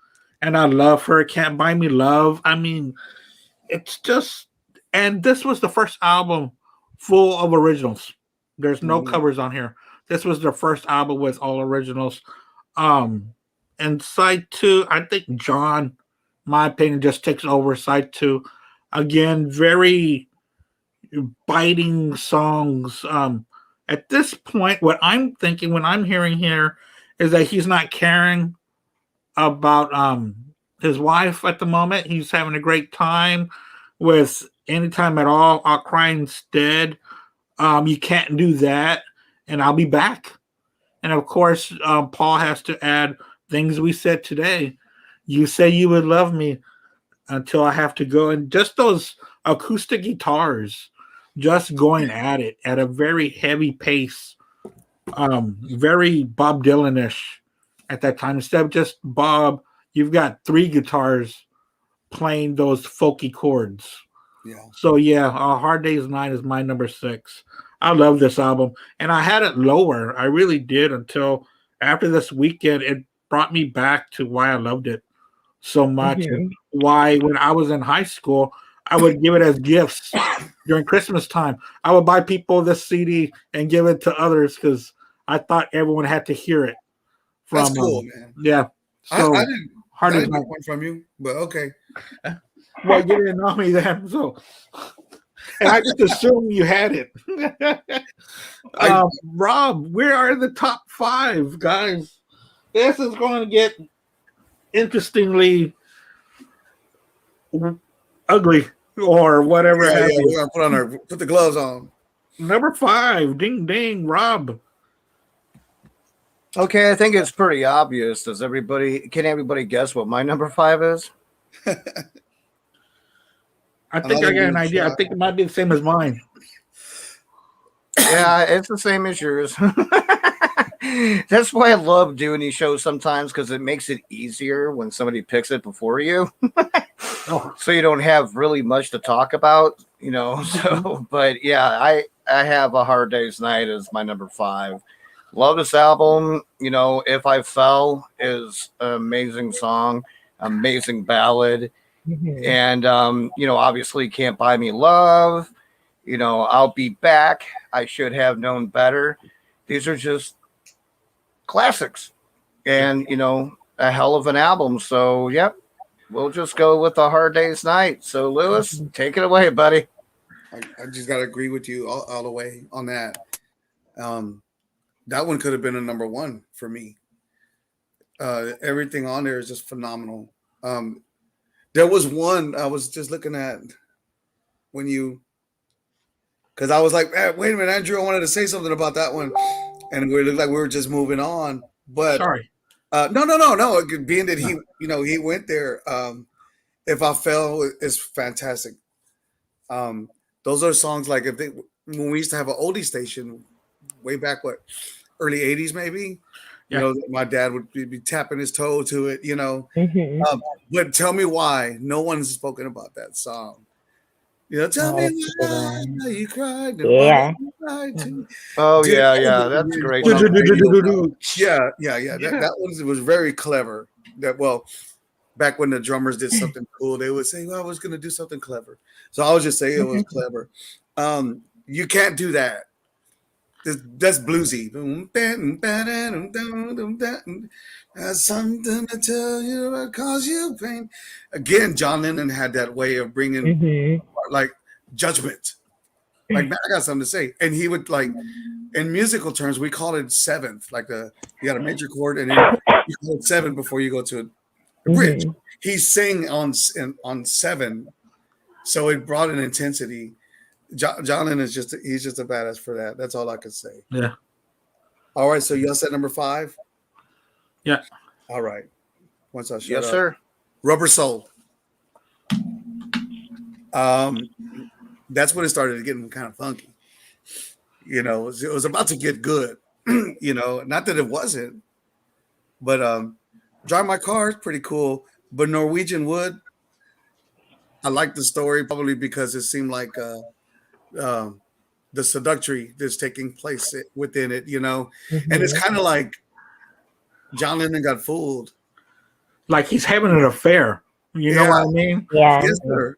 But at the same Yeah. time, you know, it's like she's gone. Wait a minute. You know, it's like the guy always uses the gal. You know what I'm saying? Like he wake up in the morning and he's gone, but in this time it's her. She split. The taste of his medicine. If you Yeah, she took off. She's like, Yeah. I'm out. yeah, yeah. You drink too much tea. Anyway, Nowhere Man is a family favorite here in my house. One time, me and some buddies had an acoustic guitar, and we did that song just on the front porch drinking some beers, but a 4-part harmony. Sit down, George. Harmony that wasn't there, and that was unforgettable, and it's always comes to my mind.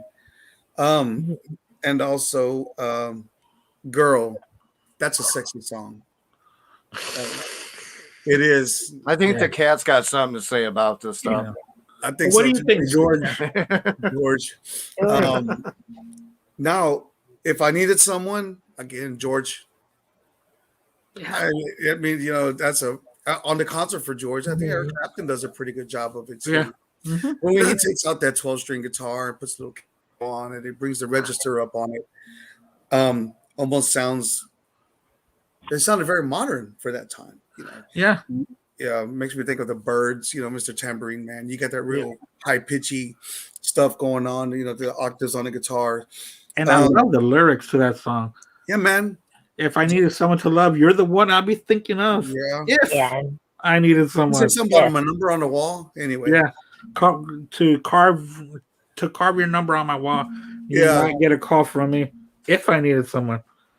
Yeah. Yeah. And I'm sorry.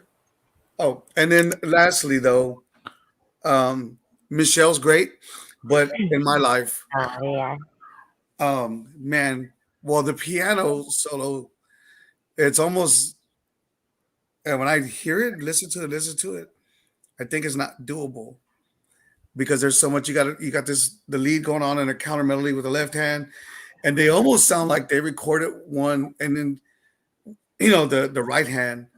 And then they went back and recorded the left hand, and on time, of course. But there's a lot of concentration there to me. But I'm not a pianist, but it sounds incredibly hard.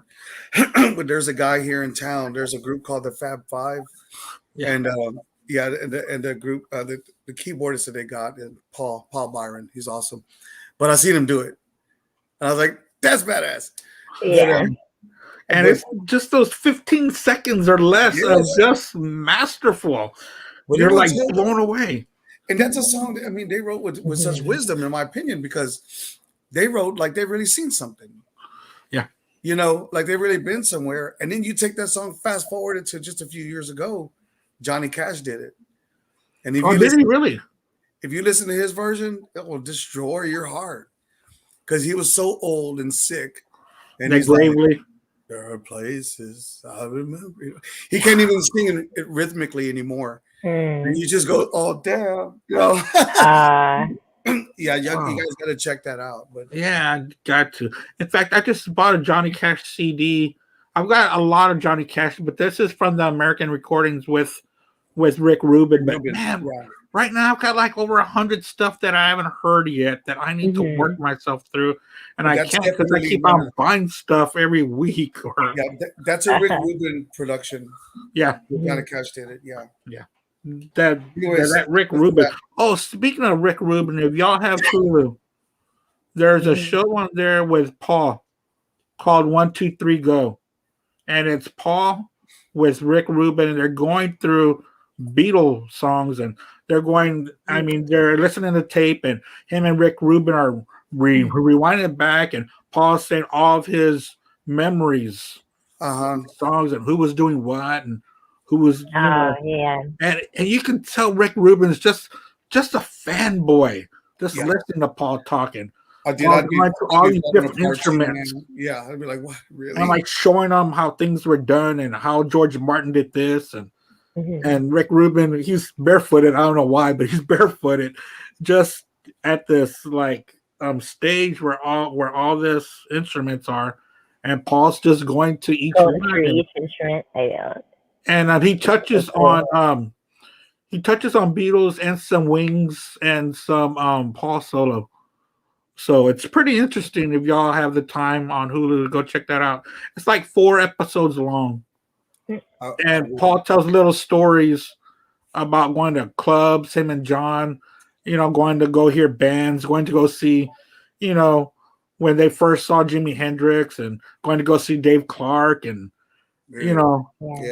and how they all really support each other. I'm sorry, I'm going on and on. No, it's interesting because I love that. Then talking about the first time they saw Hendrix, like I forgot what I saw. It was an interview or something, but it's like Hendrix blowing them away. Yeah. And Paul's just gushing about it. It's like, could you imagine like the most famous people at the time are gushing about you?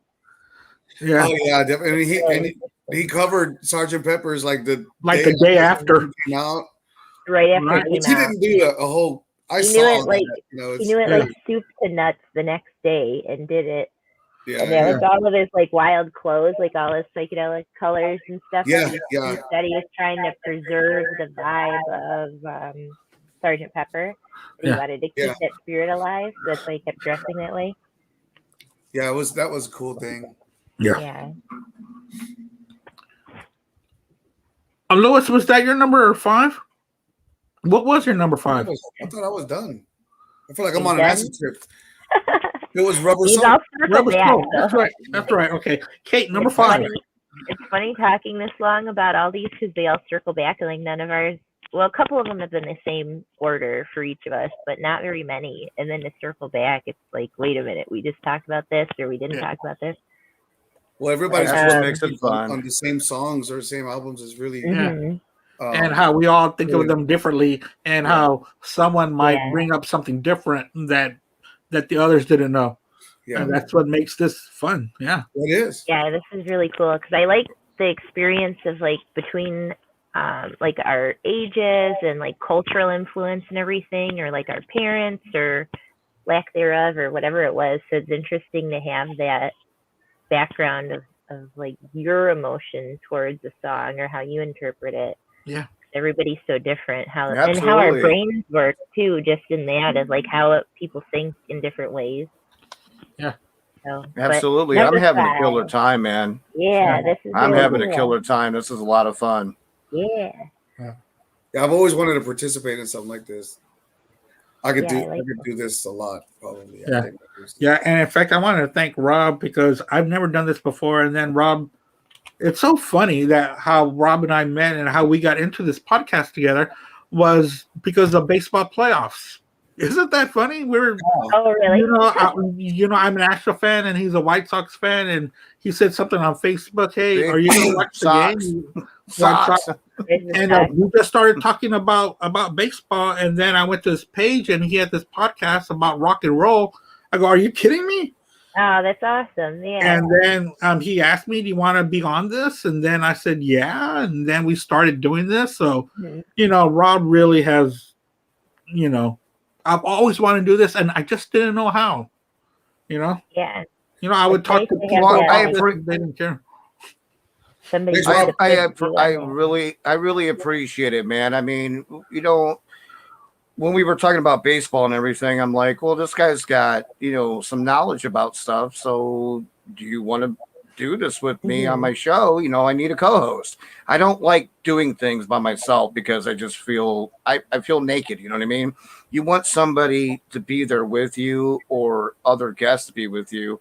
Just like tomorrow, Yeah. we're doing a show ranking the Metallica albums on my show Mhm. and we're doing it with a band from Arizona, and it's just going to be a lot of fun. And I've enjoyed everything that we've done so far. I mean, what is this? Is this number 2 or 3 for you already? I This is can't even only count. this is my second episode on Black Spinner, Okay. but we've been doing things on your page since I go according to when the baseball playoffs ended. Yeah, So, there you go. so I'm going the last week of October. Nice. There you go. So yeah, Yeah. it's been a quick ride, but Yeah. it's been a lot of fun. And both of you are welcome to join if you ever Sure. see a topic that you like. Yeah. Thank you. So Yeah. there we go. I think it's so good to have other people that, like I said, with all the other ideas, but they also pull out other things out of your brain, like something that's kind of back here, but it's not coming to you, and then someone else says something, and it's like, oh yeah, this thing. And it's so cool to It's talk always about fun. music because it's so much more comfortable to come up with things that you've been thinking about for years, but you've got no one else to Yeah. share it with because no one else cares like you do. But when you have a podcast like this, we all care. That's why we're here. Yes, No, man, you you all got have fellow Beatles fans. Help. it's Beatle fans, Kiss fans, especially when Yeah. I was telling my wife the other day, she texted me, I went to the grocery store, like, are you okay? I'm like, oh, I ran into a Kiss fan. She's like, that figures, or something like that, because that's it. Hey, you're like my bro. You know what I mean? Because when you were growing up and being a Kiss Oh no, fan, yeah. you caught hell Mhm. for it, right? And I still do from some of my buddies, but I'm gonna go flat their tires tonight. But then air your There's tire. this giant boot with spikes sticking in my tire. I don't know what Yeah, happened. there's a Gene Simmons spike in my thing. But yeah, so that's been pretty fun. It's cool. Kate, number 5. Number 5, I went with Revolver. Oh, So I got to think about this for a second. I was like, lost my train you of better thought. think long and hard on this one. So, of course, like we talked about Eleanor Rigby. So obviously, love that. I brought it up in the chat, but I was thinking about, like, I played this all the way through the other day, and I was thinking about like Yellow Submarine, and another one where my mom was like, I remember when this came out and they played it at the pool all summer. And Yeah. the single of that was Eleanor Rigby, and Yellow Submarine was the single that came out. So I'm like, imagine the A side and the B side on that. It's just so cool how they did that. 'Cause I don't know, I never do singles or 45s really. I always just get whole albums. And And I think they both hit number 1. yeah, and for a while too, Yeah. that they stuck at it. Yeah. So I'm thinking, I love Dr. Robert. I'm like looking at the track listing right now. Yeah. But like Here, There, and Everywhere, Taxman. I mean, there's just so many that I've For listened No to One so is a many heartbreaker. times. Yeah, For No One is a heartbreaker. I love For that No song. One, yeah. Or Gotta Get You Into My Life. Like that's another one that I always just, I don't know, it ends up being one of the go-tos. I probably have like 100 go-to Beatles songs, but that's one that I just, or I hear it, you like hear it at a store or something, you're like, oh yeah, this song's awesome. Like, you just don't think Yeah. about it, and then it'll pop up somewhere. So Yeah. yeah. That's a good album. I love that album. Great Michael? cover art. That's Yeah. another one like I always think about.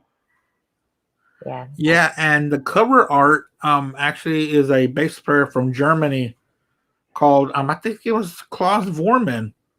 was, and he'll join John later on in the early '70s as his bass player when John goes solo. And they met him early on during their German days when they would go play in Hamburg. Is when they met Klaus Vorman, who does the cover art for Revolver. I think I got that story right. That's cool. I never knew that. Yeah. My number 5 might shock some people, but Sgt. Pepper is my number 5. I'm okay with their psychedelic stuff. It's okay, but I prefer the rock and roll side more than their psychedelics. But with that being said, of course the lead track going into With a Little Help with My Friends, going into It's Getting Better All the Time, Fixing a Hole, and one of my favorite songs by them of all time has got to be She's Leaving Home.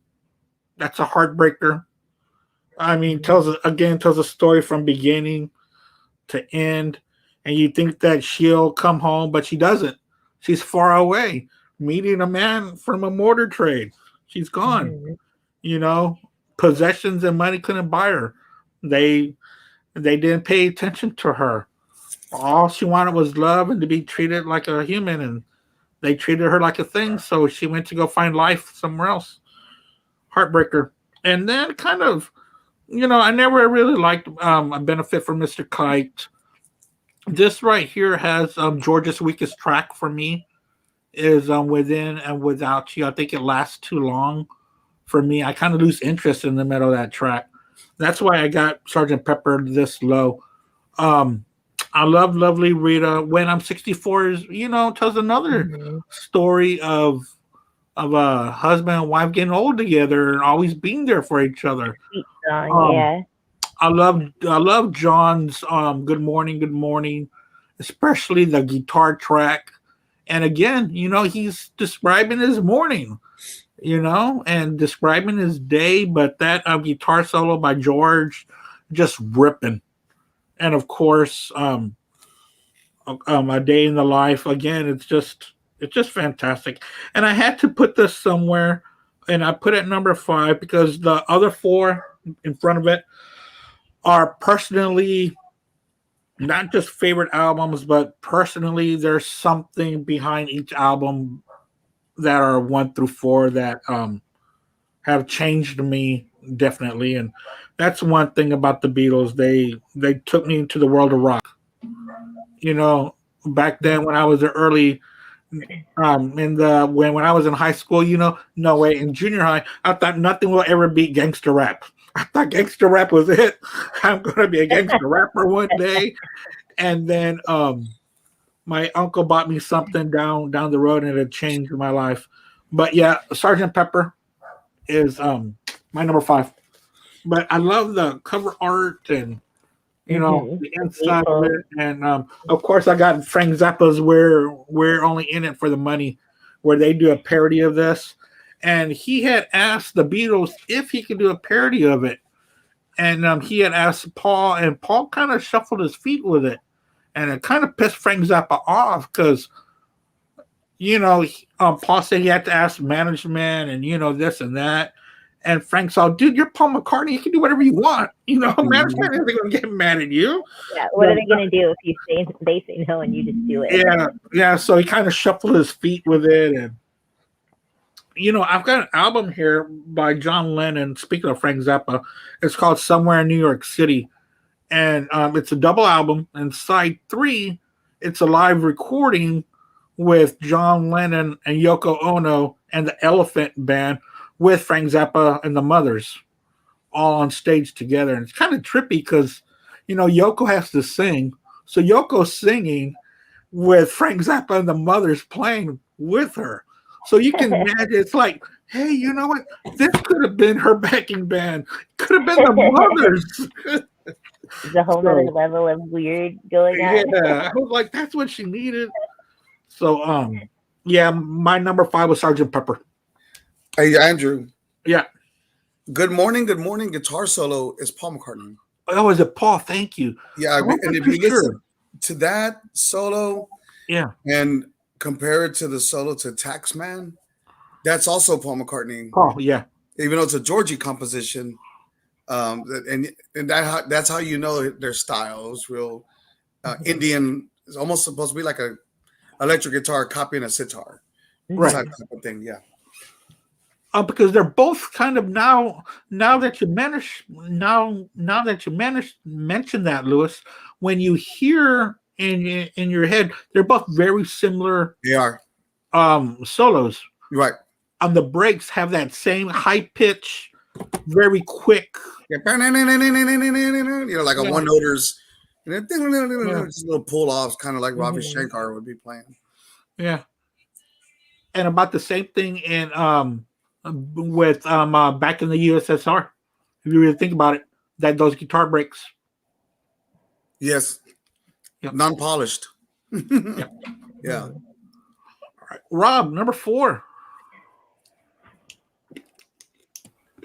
All right, number 4 is going to be Abbey Road. Amazing album. Yeah. How many times has Come Together been covered? Yeah. That tells you something. Yeah. I remember hearing that song the very first time, and you just got that,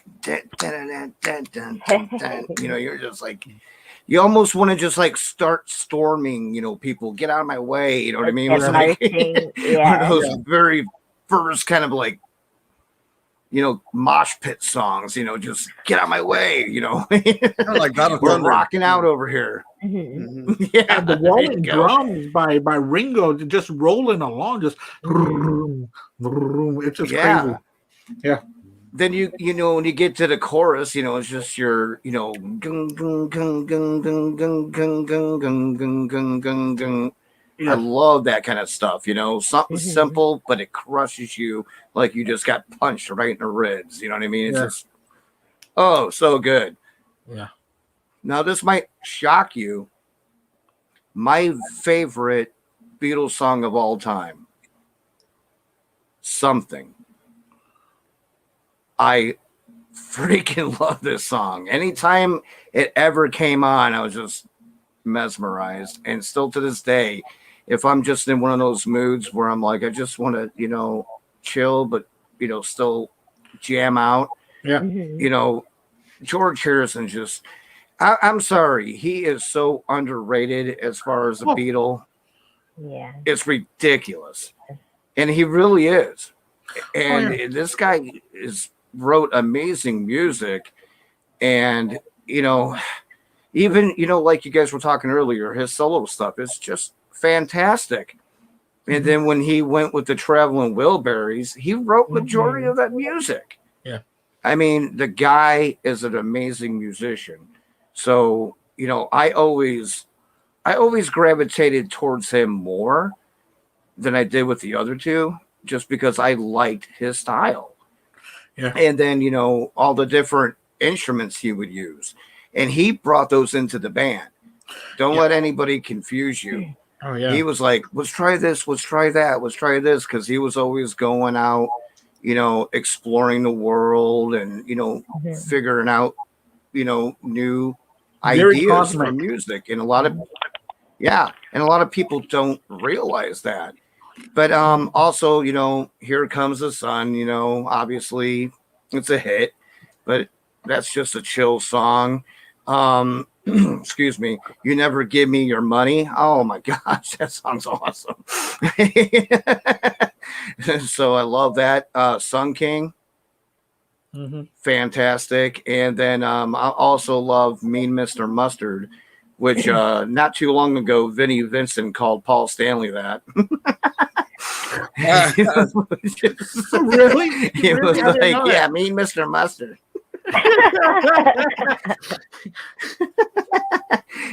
So I always get a kick when I, you know, hear that song anymore. That always pops in my head. Oh, Vinnie Vincent called Paul Stanley Mean Mr. Mustard. So I always think that's funny. So yeah, that's which one is this? Number 4? Yeah, I think so. Yeah. Yeah, this is our 4th. Yeah. So yep, it's number 4. So yeah, Abbey Road, absolutely. I just On sent to you you, all. Lewis. All right, I just sent you all a link that shows how many times this song was covered. Something. I was sitting there counting while you were talking. I stopped at 70 some odd Wow. times. The OJs have Yeah, done it. Chet Atkins have done it. Of course, Elvis did it. Frank Sinatra, Japanese It's artists, amazing. Yeah. Jim Neighbors, something. I mean, Me and Mr. Mustard is a really really cool song. Yeah. That album right there. Well, we'll get to that. Okay, number 4 for me is Sergeant Pepper, which kind of gives you an idea of what'll be following for me. But Sergeant Pepper's is great. I think the one that like Within You Without You loses me there. Lovely Rita is just freaking awesome. I'm intrigued with how they speak. Anyways, it's like so is my little girl. Like she likes to hear Hmm. Australians talk, Different with their accents, Yeah. and he says, makes her look a little like a military man versus a military man. How it says military. Those kind of Mm. things are really exciting for me or interesting. That's all. Yeah. Um, a Day in the Life is fantastic. There's a guy who did a cover of A Day in the Life. His name is Randy Jackson from the group Zebra. You ever heard of Zebra? Oh yeah. You guys probably have.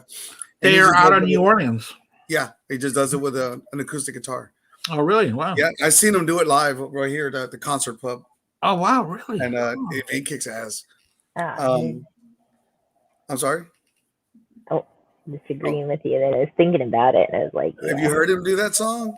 He's got well on Spotify. There's a Randy Jackson's got an album, and it's pretty much got Beatle covers. But anyways, he does it good. Getting Better is fun. Mhm. When I hear Getting Better, I think about that movie Sergeant Pepper's Lonely Heart Club Band with I've the never Bee seen it. Gees. The Bee Gees are doing the song with Peter Frampton. Okay. Pretty cool. I've never seen That's that the movie. album that I was gonna pull too. Yeah. What was that? Oh, I have that. I was gonna pull out that album, and I forgot about it, but I have that where it's the Bee Gees and Frampton doing it. Uh-huh. Yeah. Well, the first time I ever heard Lucy in the Sky with Diamonds was actually Elton John's version. And it was just not by choice, but it was just on the radio. Mhm. But I like of course, I like the Beatles version better. Mr. Kite's kind of weird for me. Just not that I don't like psychedelic stuff because God knows I do. But anyways, that's why that one just got stalled out at number 4. Yep. Kate. My number 4. So it's like the last 3 for me could tie for number 4. So that's what's hard with this last few that we've done.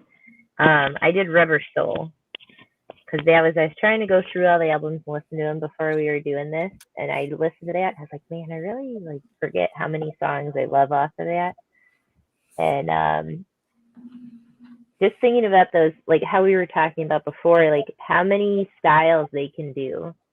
And I feel like this was one that really kind of broke away, and you can hear all these different styles and influences and things. So like Drive My Car, but then the next track on it's Norwegian Wood, and it's like a 180 from how it starts, And that's when I think that's probably my favorite thing about them is that they could imbibe so many different genre and cross those, and it all worked.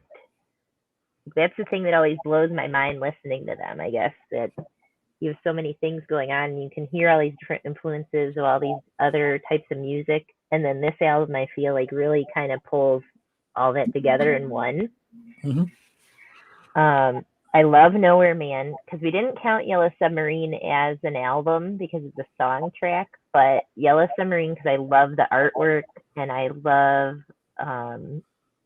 Jeremy, the character in Yellow Submarine, and they do Nowhere Man when they introduce him. So that always sticks in my head. So anytime I hear that, I can just see that whole scene play out. Michelle's great. Girl is great. Yeah. We all kind of covered all these already, but it's just fun to hear other people's like experience or what they think about them.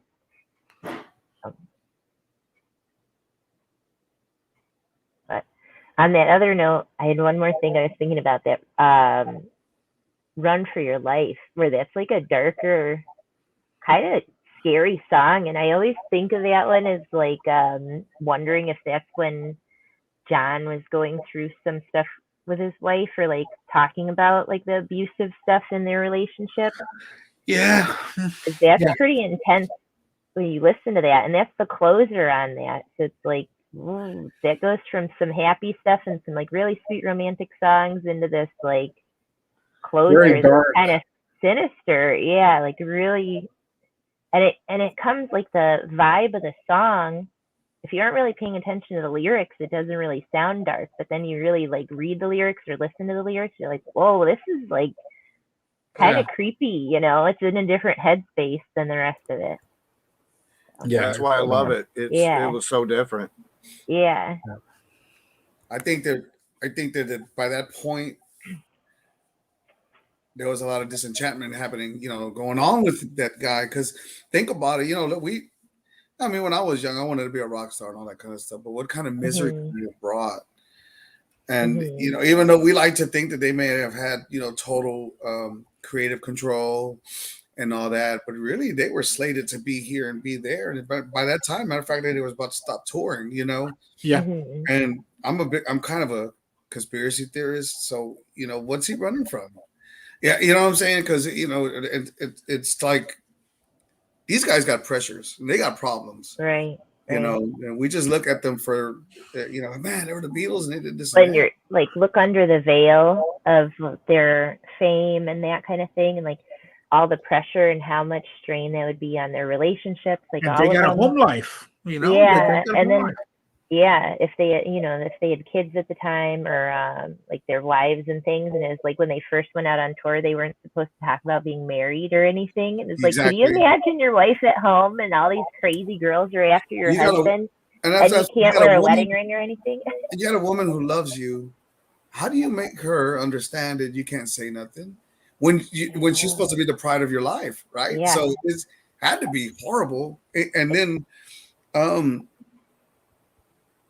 not on top of that, um they didn't have a life. They were No, there's nothing outside of that. yeah. There's no time for anything. I was reading where I think his John's initial cry out was when he wrote "Help." Mm-hmm. Yeah. And that song "Run for Your Life," again, he might be talking to Cynthia. If I catch you with another man, that's the end.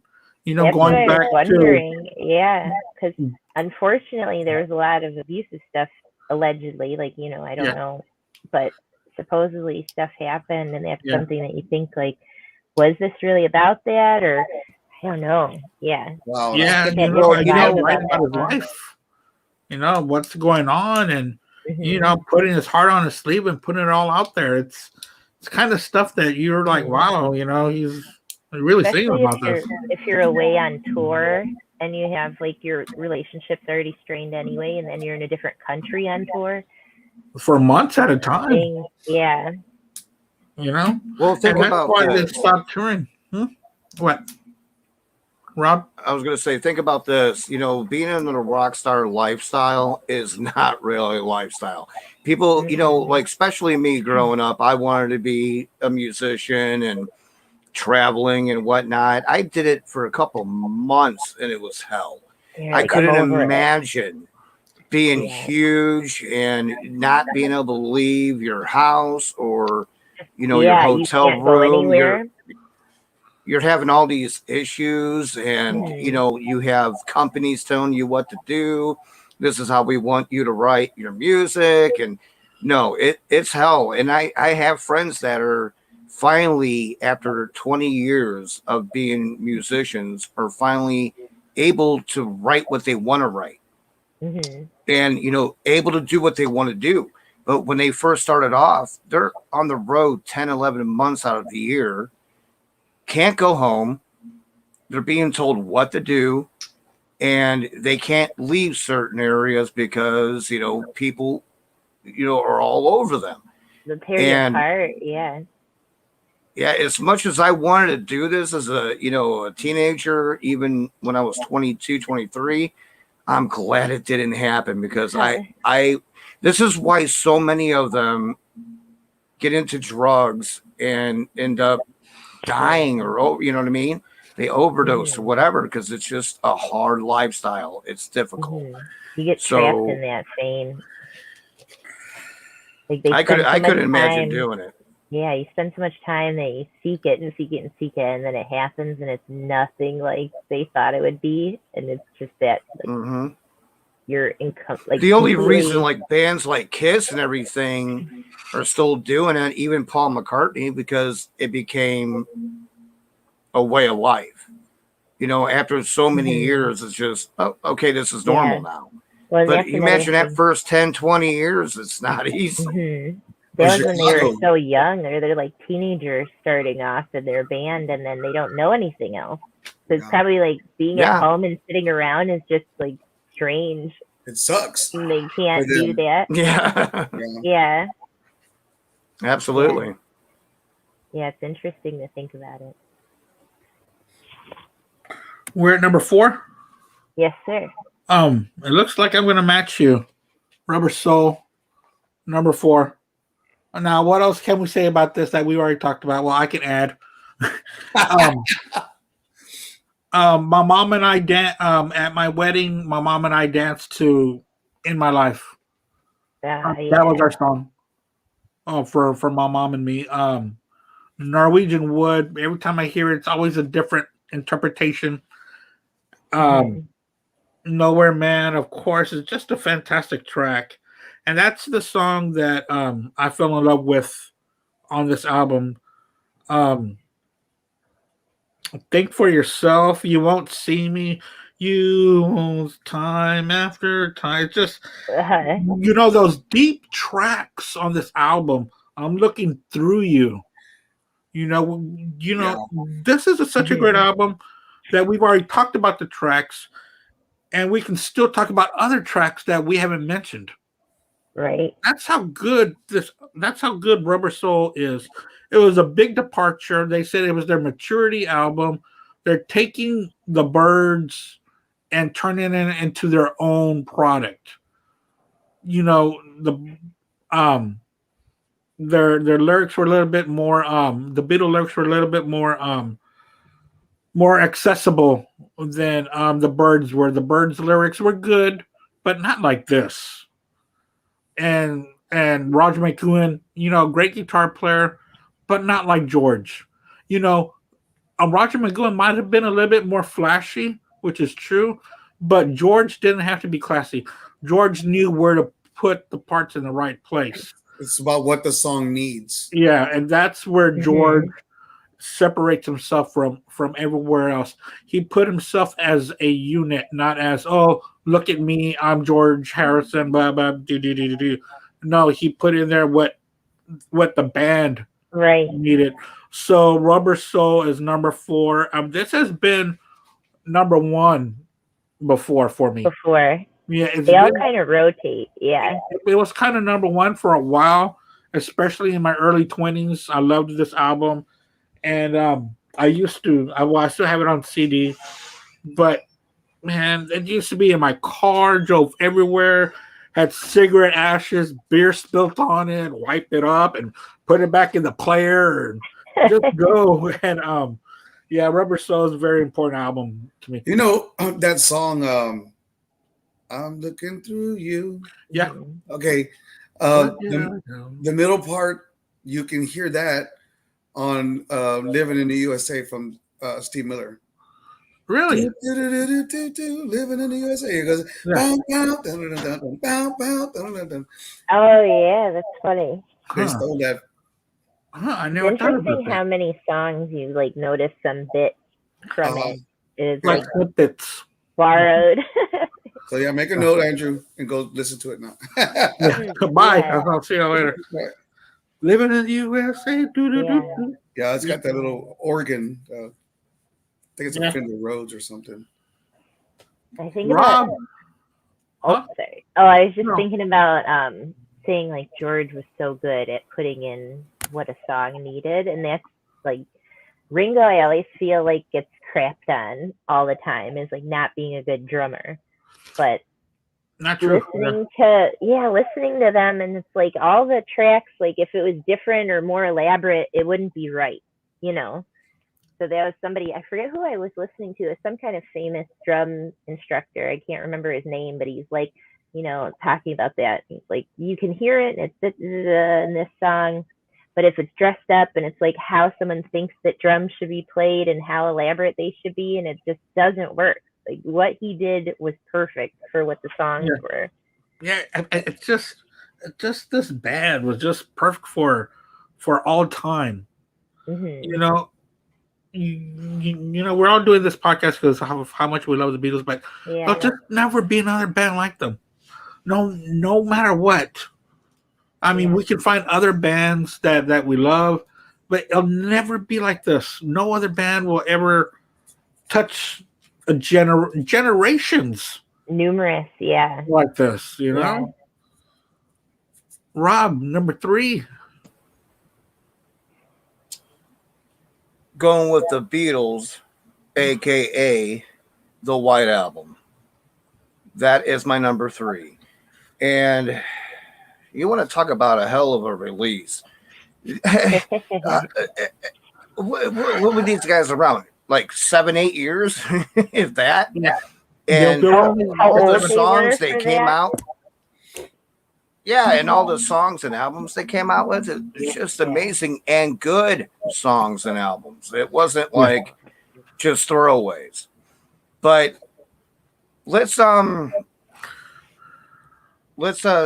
a debate here that a lot of people say. I don't care because it just doesn't matter to me. But a lot of people think that Helter Skelter is the very first heavy metal song.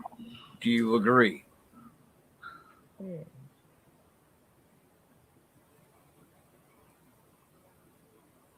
I'm thinking of everything that came before. Maybe as like a interlude into getting into heavy metal. I got blisters on my fingers. I mean, think about it, man. That was heavy. The drumming, the feedback on that guitar, the riff, the way it's sung. I mean, it's got all the elements of a heavy metal song. It just does. Yeah, it does. And go ahead. I was trying to think of who came before that, like the bands that came before that. You know, Sabbath was in 70, Zeppelin was in 69. Yeah. And they say Cream, but I never thought of Cream as being a heavy metal band. I've always thought of Cream being a heavy blues band. Yeah. They more around that edge. But I think about go ahead. Well, basically, Paul McCartney was answering another band. Who? Somebody else did something like rock and roll. It was like a rebuttal, right? Yeah, that was his rebuttal. And he says, "Oh, you think so? I'm gonna write the heaviest song that's ever something been heavy." It was but it was Pete Townsend. Pete Townsend said, the Who that we're gonna have the heaviest song ever made, and and Paul said, "Well, we're still waiting for them to do that." Was kind of hard to say, but there's a lot of not mystery. I'm trying to think of the word I want, but there's like not superstition even. I can't think of the word I want, but where it's like, Helter Skelter was played when like the Manson family killed all these people, and there's all these like auspicious things about that song, or if it's like about the like Nazi Helter Skelter stuff, or you hear all these different things from different It's people. got a stigma on it now. Yeah. That's a good word for it. Yeah. And, and Lewis, you should look it up. This is another song that's been covered a million times by other bands. You got Motley Crue, you got Guns N' Roses. Yeah, I mean, it just goes on and on. Just one of those songs. Yeah.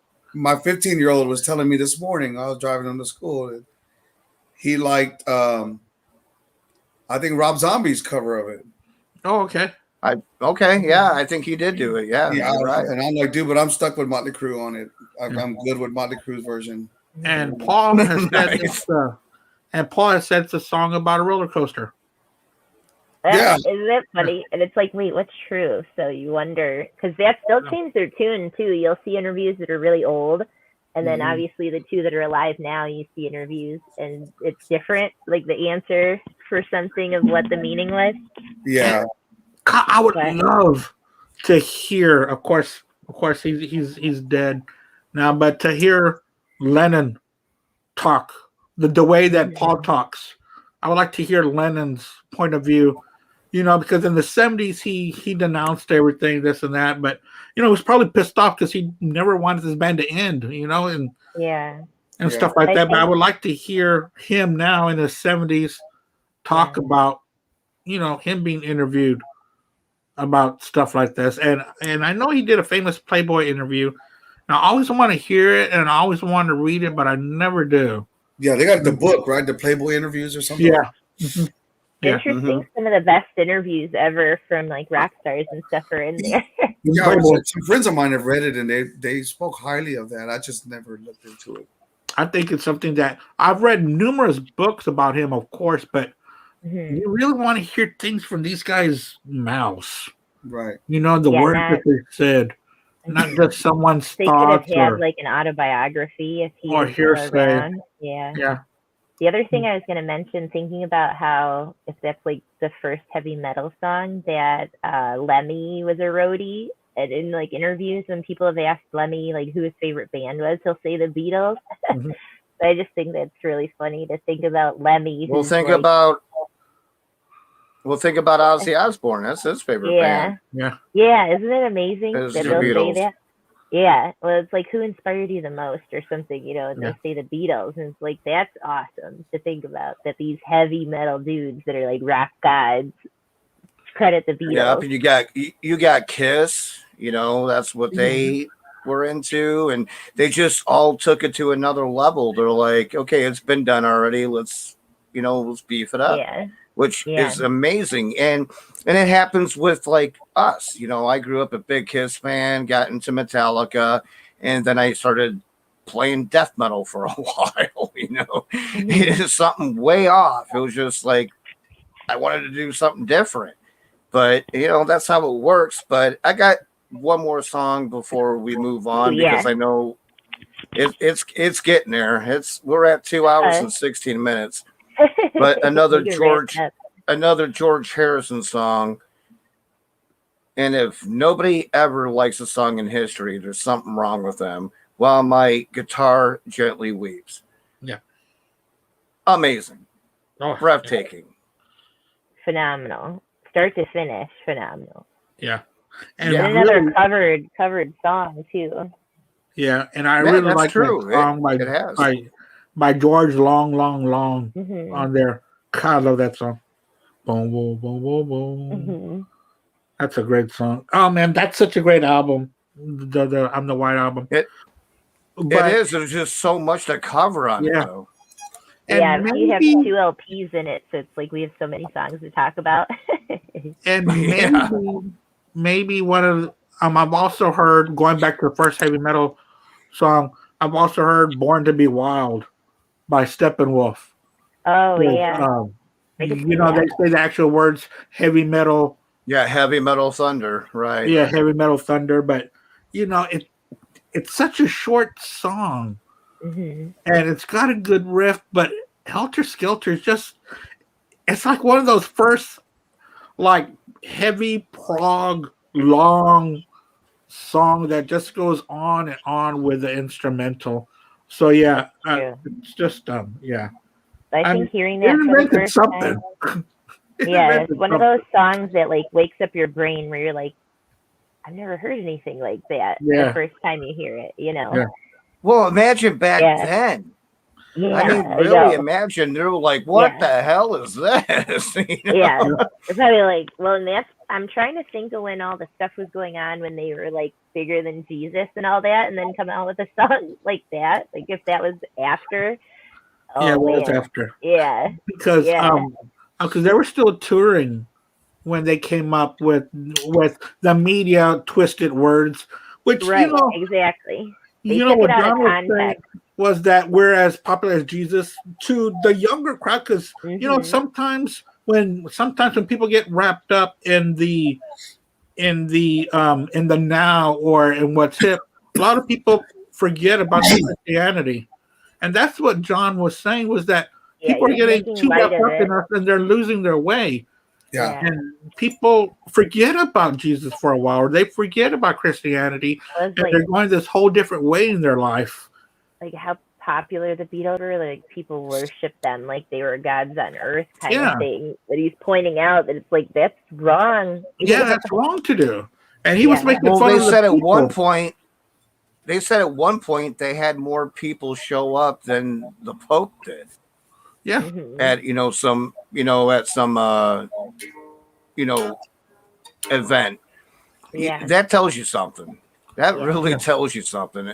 That would freak the hell out of me if I saw like 100,000 or whatever, hundreds of thousands of people. Like, wah! I'd be like, okay, I'm done. I'm scared. And really, it was taken out of context, because what John was really saying was that, hey, people, y'all gotta chill on us. Y'all gotta leave us alone. Y'all are acting like people, Jesus, Yeah, if you look at his body language, his body language said a lot. Yeah, the demeanor on him, on the apology. Yeah. Of course, religious fanatics are going to be religious. Media. Did you guys ever see that documentary from a few years ago? Was that on CNN, by the way? I'm kidding. Anyway, CNN. It was on like Hulu or something. I can't remember what the title is, but it basically goes through like that part of their career of being, larger than life.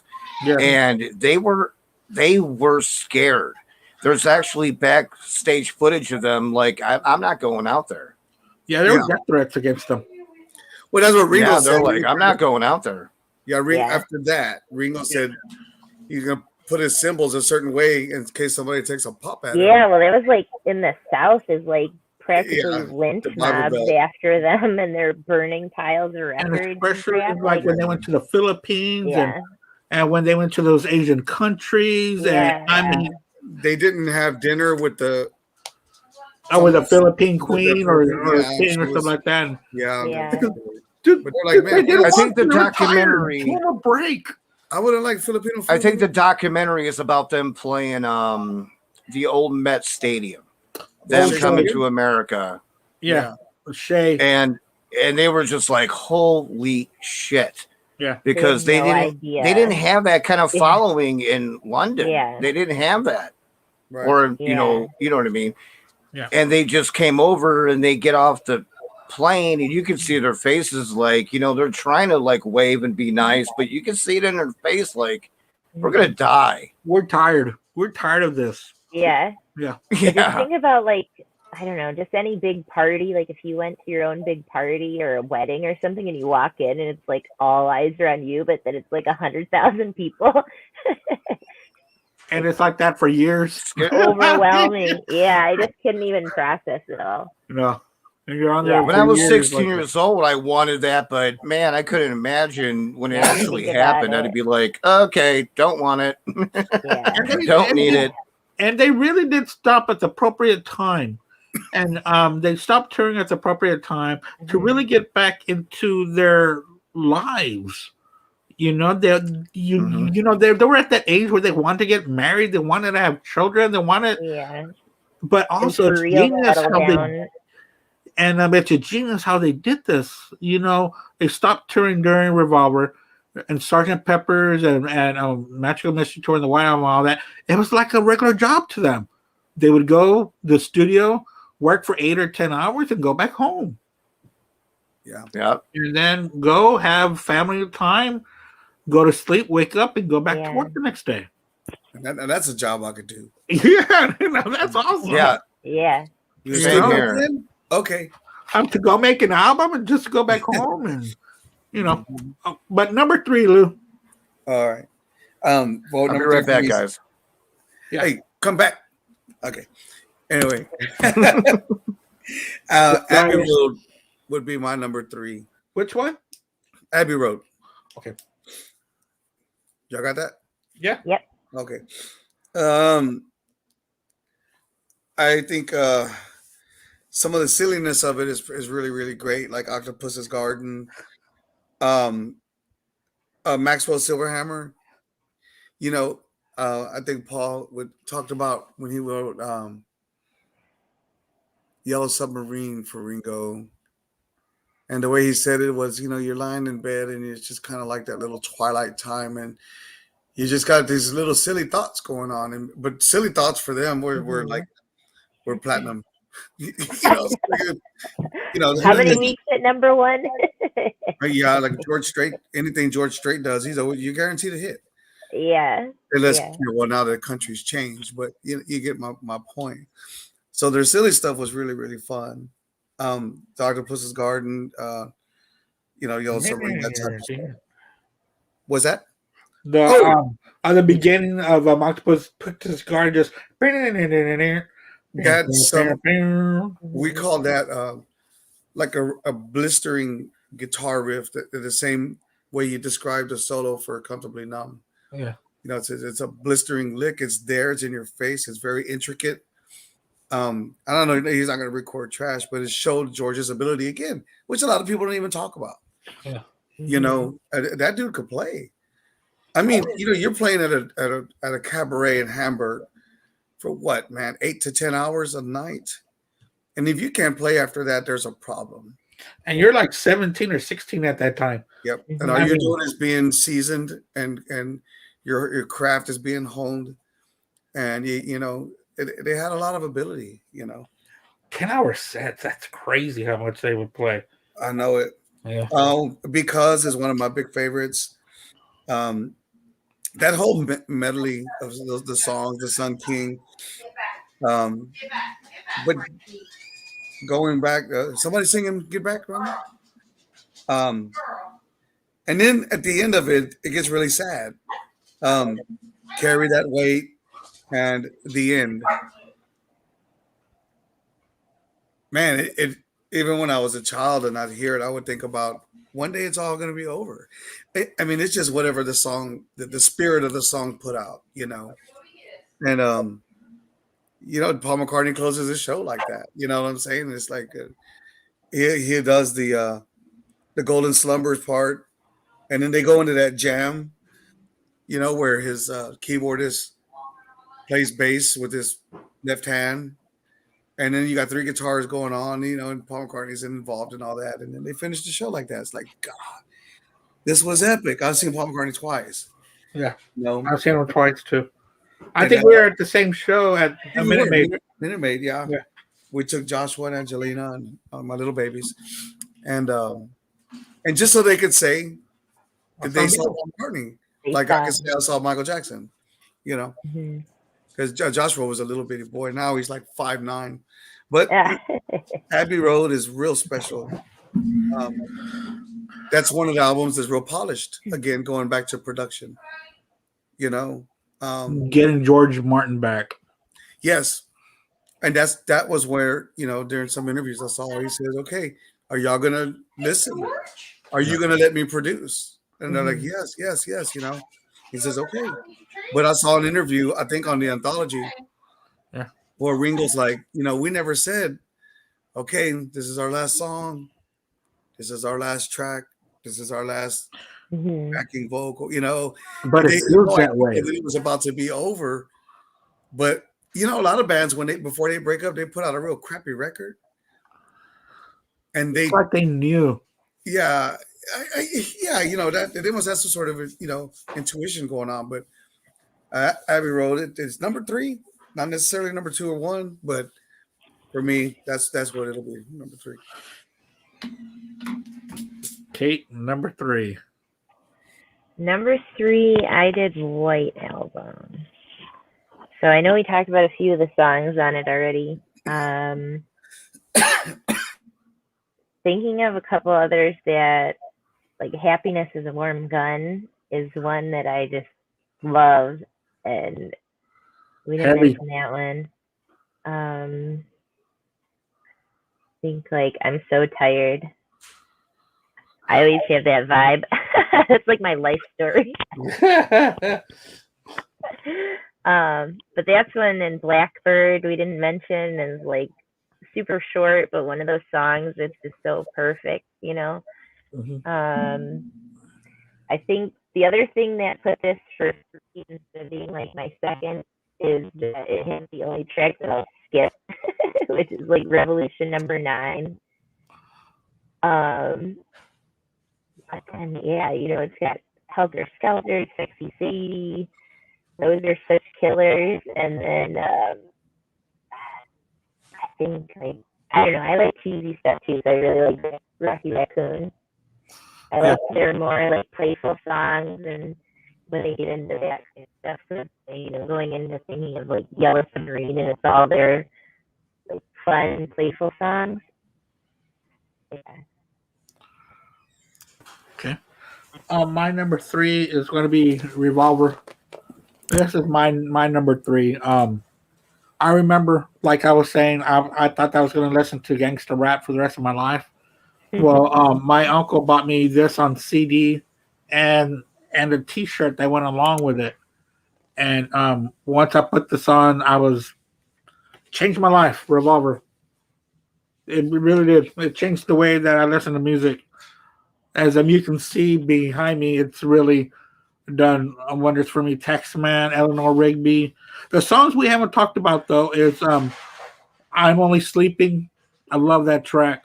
She said, "Tomorrow Never Knows" is just a trippy, just guns out, whatever we wanted to do, and the wonderful "And Your Bird Can Sing." Yeah. And your bird can sing with a with a jangly guitar. It's like alternative '90s jam. Love You Too. This is just yeah. Revolver's going to be my number 3. Absolutely love this album. Again, this was number 1 for a long time, for a very long time. But now it dropped down to number 3. So Revolver. We're gone down to the last 2 guys. Last 2. Rob, number 2. Excuse me. But I'm going with Sergeant Pepper's. I love his freaking album. I just think it's so good. Like I said earlier, in the show that, I like weird music. And this is one of those weird albums that just makes you. I remember being a kid, it's like, what in the hell is going on? How can you do this with music? How can you? Well, obviously they did. And obviously a lot of people caught on within the years, and it was like, yes, you can, and even make it more insane. So, It I'm changed the not way. even gonna. Yeah, I'm not even gonna go through the songs. The last 2 albums. I'm not even gonna go through the songs because I love them all. There's just nothing wrong with these 2 albums that I'm getting ready to go for. So yeah, Sergeant Pepper, Number 2. Ghost. Yes, What you got, Lou? it's all you, Lewis. All right, man. The White Album, the Beatles. I'm not gonna cry. Um, Dear Prudence alone, that could have been on the record by itself, and man, it'd be just done. That's when he just started getting, hey, man, this is, I don't know, man. I don't know how to explain Dear Prudence, but I like the repetitiveness of it because I like songs that like they'll use drone notes, like on Strawberry Fields. You'll always hear this, one note going, and then the drums are going on, but there's one note going on. So the repetitiveness in a song, it's spiritual. I'm not going to say what spirit, but what it does is it draws a person, and you just get caught up in it. It hypnotizes in a way. That one note. That one note, the same note they use on "Are You Experienced?" Jimi Hendrix, where I saw Eric Johnson play that with Zach Wild, and Zach Wild played piano on it. And Wow. yeah, at the Experience Hendrix concerts that they have here sometimes.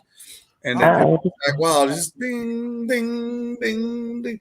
So the songs that do that, they're really, really, they're captivating. Um, A Glass Onion's cool. Obladi Oblada is fun. It's a fun song. Um, but where it gets real good, like Kate said, is happiness is a warm gun. Uh, and the thing is, the reason I say I'm not gonna cry, because my kids, my babies, which one's 18 and one's 15, they love that. Happiness is a warm gun. Martha, my dear. mhm. Martha, my dear, to me is equivalent to Your Mother Should Know, which none of y'all mentioned, I don't think, Yeah. but from the Magical Mystery Tour. Right. That song's very brilliant too. You know, let's go, Paul McCartney. Like I said, it seemed like Paul was writing for a king somewhere or a queen. You know, the way he structured his stuff.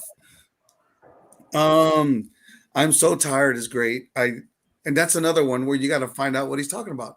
He says, Mhm. "Curse Sir Walter Riley." Well, Walter Riley was a cigarette brand. Oh yeah. Yeah, I have Yeah. it. He brought tobacco to America from England. Yeah, Mhm. and Curse Sir Walter Riley. Now, this one no one mentioned, but Piggies is a Yeah. badass song. Mhm. You Yeah. got the harpsichord playing a blues lick. Dum dum bum ba dum bum ba boom boom. And with the cellos going along with that, I'm like, God, these guys are crazy. They said, I want to play blues on a harpsichord. And a harpsichord again is another royal instrument. You know, Mhm. what's his name played a Mozart. You know, have Yeah. you ever seen a harpsichord up close? By the way, No. No. It's a cool instrument. Yeah. oh my God, they're awesome. Yeah, it's amazing. I'll get. I used Don't to pass me own by. one. Did you? Really? Yeah. They're Wow. badass. It's such a cool, bizarre instrument. I Well, love weird Hendrix stuff. played it too on Burning of the Yeah. Midnight Lap from Oh, Electric Ladyland. Oh, let me see. Don't Pass Me By is a lot of fun. I love that song. Yeah, Ringo, you know, he's Ringo, right? Boom, boom, boom. Sound like a carnival. Um, and Julia is pretty moving. Mother Nature's Son is great. Um, and I think that's about it. And I do like the the slower bluesy version of Revolution, which I don't think it's on this one, but it's when I see this album, I think of that. I don't think it's on that song. On It's that, on this one. it is okay. This is the slow acoustic blues You know, Revolution One. Yeah. okay, yeah, I like that a lot. Yeah. I Mhm. think that was pretty cool. But yeah, It threw me off the first time I heard that version.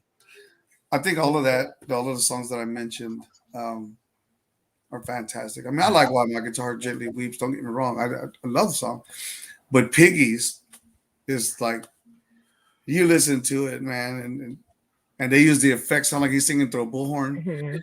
you know, and all that crazy stuff. I mean, that's just them going, "Hey man, go pull some shit out of the closet. Let's see if we can record with it."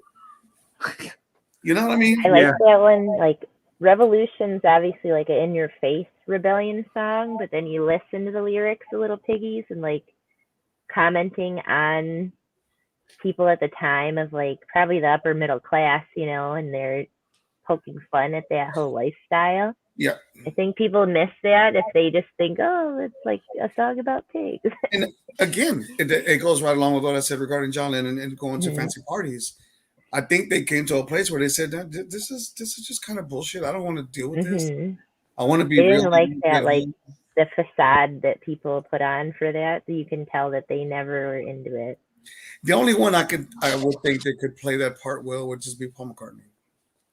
Maybe that's what he's become and throughout the years or decades. But I think all the other guys were like, man, I just want to sit home and have a drink, you know. I Yeah, I think he's come back around. I feel like watching him on interviews and stuff now, I feel like he's calmed down, like he's settled into his old age. Yeah, Does anybody else, you know what I mean? Like Yeah. he seems so much sweeter and more calm and like sure. accepting of his age, and he's more appreciative, I think, of everything that he's Man, had. when There we was definitely was in, a phase that he was not like that. Like I definitely could see what you mean, where he would be in the big parties and he was in yeah. that, Oh yeah. celebrity. He was into it. When you see the footage of him hanging out, yeah, when you see the footage Yeah. of him hanging out, he was always just kind of bopping his head and just grooving with everything that was taking place. Maybe a little LSD helped too, but it's gonna be a sad day when that Cut guy's the gone. inhibition. What? Yeah. To cut to the Okay. inhibition. Yeah. Y'all got something? I'm just kidding. Anyways, I'm done with that.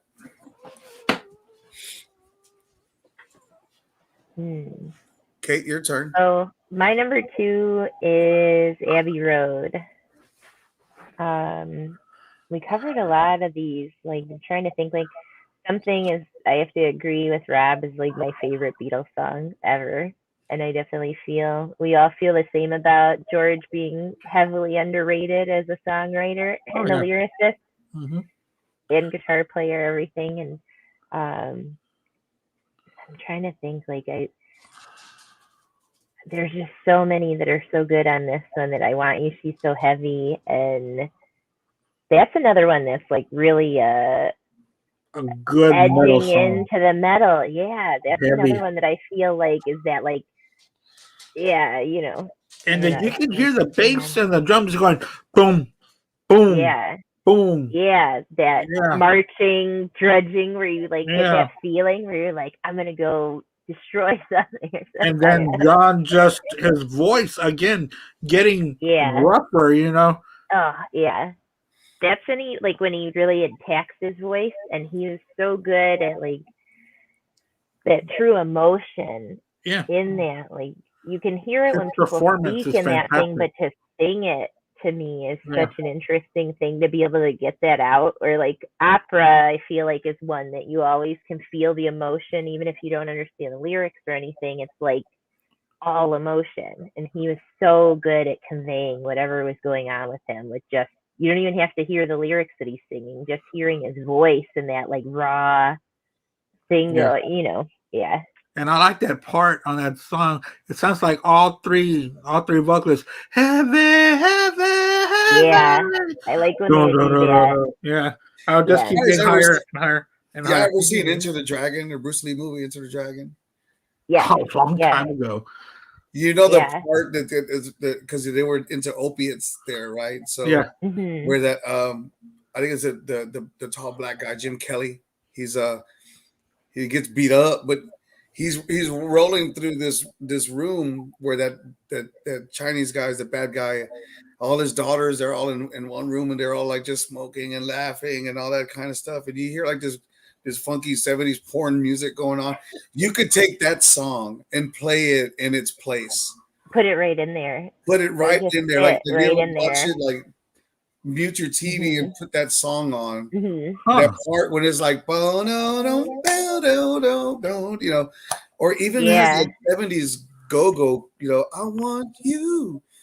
Yeah. I want you so. It has like this mambo type of and then they get into that faster beat. They get away from the heaviness. And it's like it picking up. They went there. Yeah, that's what I like, because I don't write or play. So to me, to get a song into so many different places is just so amazing to my brain. It just does so many things when I listen to a song like that. And thinking about something is just so hard to get off of, like thinking about how amazing that song is. Come Together obviously is phenomenal, but then Because I feel like is an underrated song on that album. Those vocals. Yeah, it's very haunting. And that was like another thing of like thinking about how they pulled off like Across the Universe when they have that like a cappella, they're all laying in the grass doing it. And it's like that thing is like so good how they pulled that off. I don't know. Golden Slumbers, that's a good one that I feel like doesn't get the credit it deserves to. But yeah. What about you, Andy? My number two is going to be Abbey Road. I bought this version. This is the 3 LP anniversary edition, and well, let me get to the songs that weren't talked about. She came in through the bathroom window.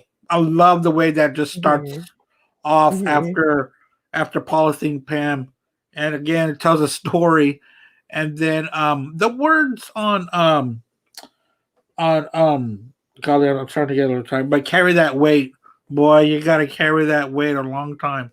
Yeah. But what I want to add were the second and third albums on here are demos and outtakes. And it's so funny when I was hearing this the first time. Side one of Disc 2 starts off with "I Want You, She's So Heavy," and they're going at it and they're going at it, and someone stops the recording, and someone comes and tells John, "Hey, there's a guy outside that's saying we're being too loud," and then John said, "What guy?" And then Paul's all, "Why is there a guy outside at this time?" And someone says, "I don't know. He's walking by and he says it's too loud. We're disturbing him." And John goes, "Okay, well, let's try this song one more time, the loudest we can go." And so they go back at it again. And the demos, of course, they're getting louder. It's heavier. And John's all, "Let them complain about that now." So, yeah, that was the great part. And that's rock and roll. Yeah. Yeah. And this also has on here on side 4 on the second album, it's called The Long One, which of course is the medley. And it's so awesome to hear it in a different form, something that we've heard our whole lives one way, and to hear something a different way, and you're like, wow, I didn't hear that part, but it's there, but it was hidden, or maybe not as loud, but it's there. And with that being said, the other day I was like at a it's kind of like a thrift shop, and I was looking around and I found a speaker, and it's called a center speaker, and it goes in between your left and your right, and it's the center.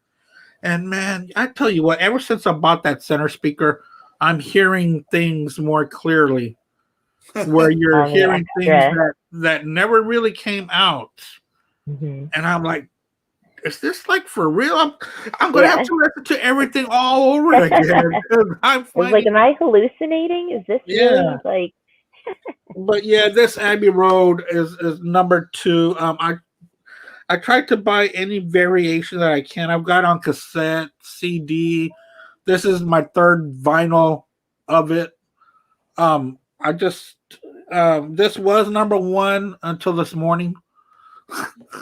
I switched it earlier this morning, but yeah, Abbey Road. I'm so glad I bought this. I've been waiting to find this one at a reasonable price, and I finally found it with gift cards that I got for Christmas. I put everything together. So I'm going to buy this version of Abbey Road. How much was it, Drew? It was $79. I got a $25 gift card from Target. That's where I got it, was Target.com. Oh, and cool. Then another $50 from Target. I put them together and said, I'm buying this. That's nice. So that's my number 2 is Abbey Road. Number 1, guys, we're finally here. I wish that Ringo was here for the drum roll, but I couldn't get him. Number 1. A lot of voice. Here's your drum roll. All right, my number 1. It's got to be obvious. You haven't heard it yet. Is Revolver, and only thing I can tell you is I love the whole damn thing. This album to me it's a masterpiece. Yeah. And that's hard to say with all these great, albums from the Beatles. But this one, I can listen to it front and back and listen to it again front and back. And why not the trifecta? This is one of those albums to me that I just freaking love. So yeah, there's my number 1. And man, I can't believe we're almost making a 3-hour mark. This is crazy. It hasn't even felt like it.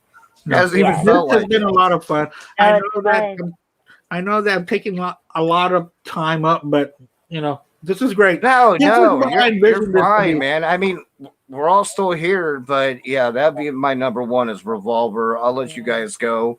Like I said, I love the whole damn thing. I can't nitpick it at all. One, you don't skip a track. That was part of my deciding Not factor. one. You listen to it Yeah, and you listen to not it all the way through. And if you're more into the like weirder psychedelic stuff they did you listen to any I wanted to ask you this earlier when you were talking about Magical Mystery Tour, but the Lennon Claypool Delirium, have you listened to that before? yes, yes. Oh Yeah, yeah, so that's cool. I'm a big Les Yeah, Claypool fan. I love Primus. yeah, Like I said, I love Mr. Bungle. I'm a big Mike Patton fan. And yeah, I love all the weird shit. yeah. Yeah, if you get the chance to see them, that's something you guys should all go see them, even if it's something you're not super into, because seeing Sean Lennon on stage and he's this facsimile of his dad, it is so Looks just like him. It's bizarre. Well, crazy. and It does. his cadence, his syntax, his everything is he's just shorter. It's so funny to see him. I had to take a break for a minute at the show, seeing him on stage and he's talking and he's like, oh blah blah blah. He's talking about all this stuff. And I was like, this is psyching me out, man. It is just so his dad. But Mhm. Yeah, highly and he's recommend such that. an amazing musician. I mean, Yeah, Oh he he's is. so yeah, good. yeah. They So all good. Danny and their kids seem to really nail it. Kids Julian try to is good follow too. in the footsteps and they don't. And all of them, they are awesome. They get some of the spark somehow. Yeah. Well, they're supposed to be doing a new album pretty soon because of the Mm-hmm. pandemic. They couldn't, but Mm-hmm. they want to do another album because it was actually a big success. Yeah. It wasn't anything like ginormous, but for Yeah. the No, but us underground, music lovers know about it.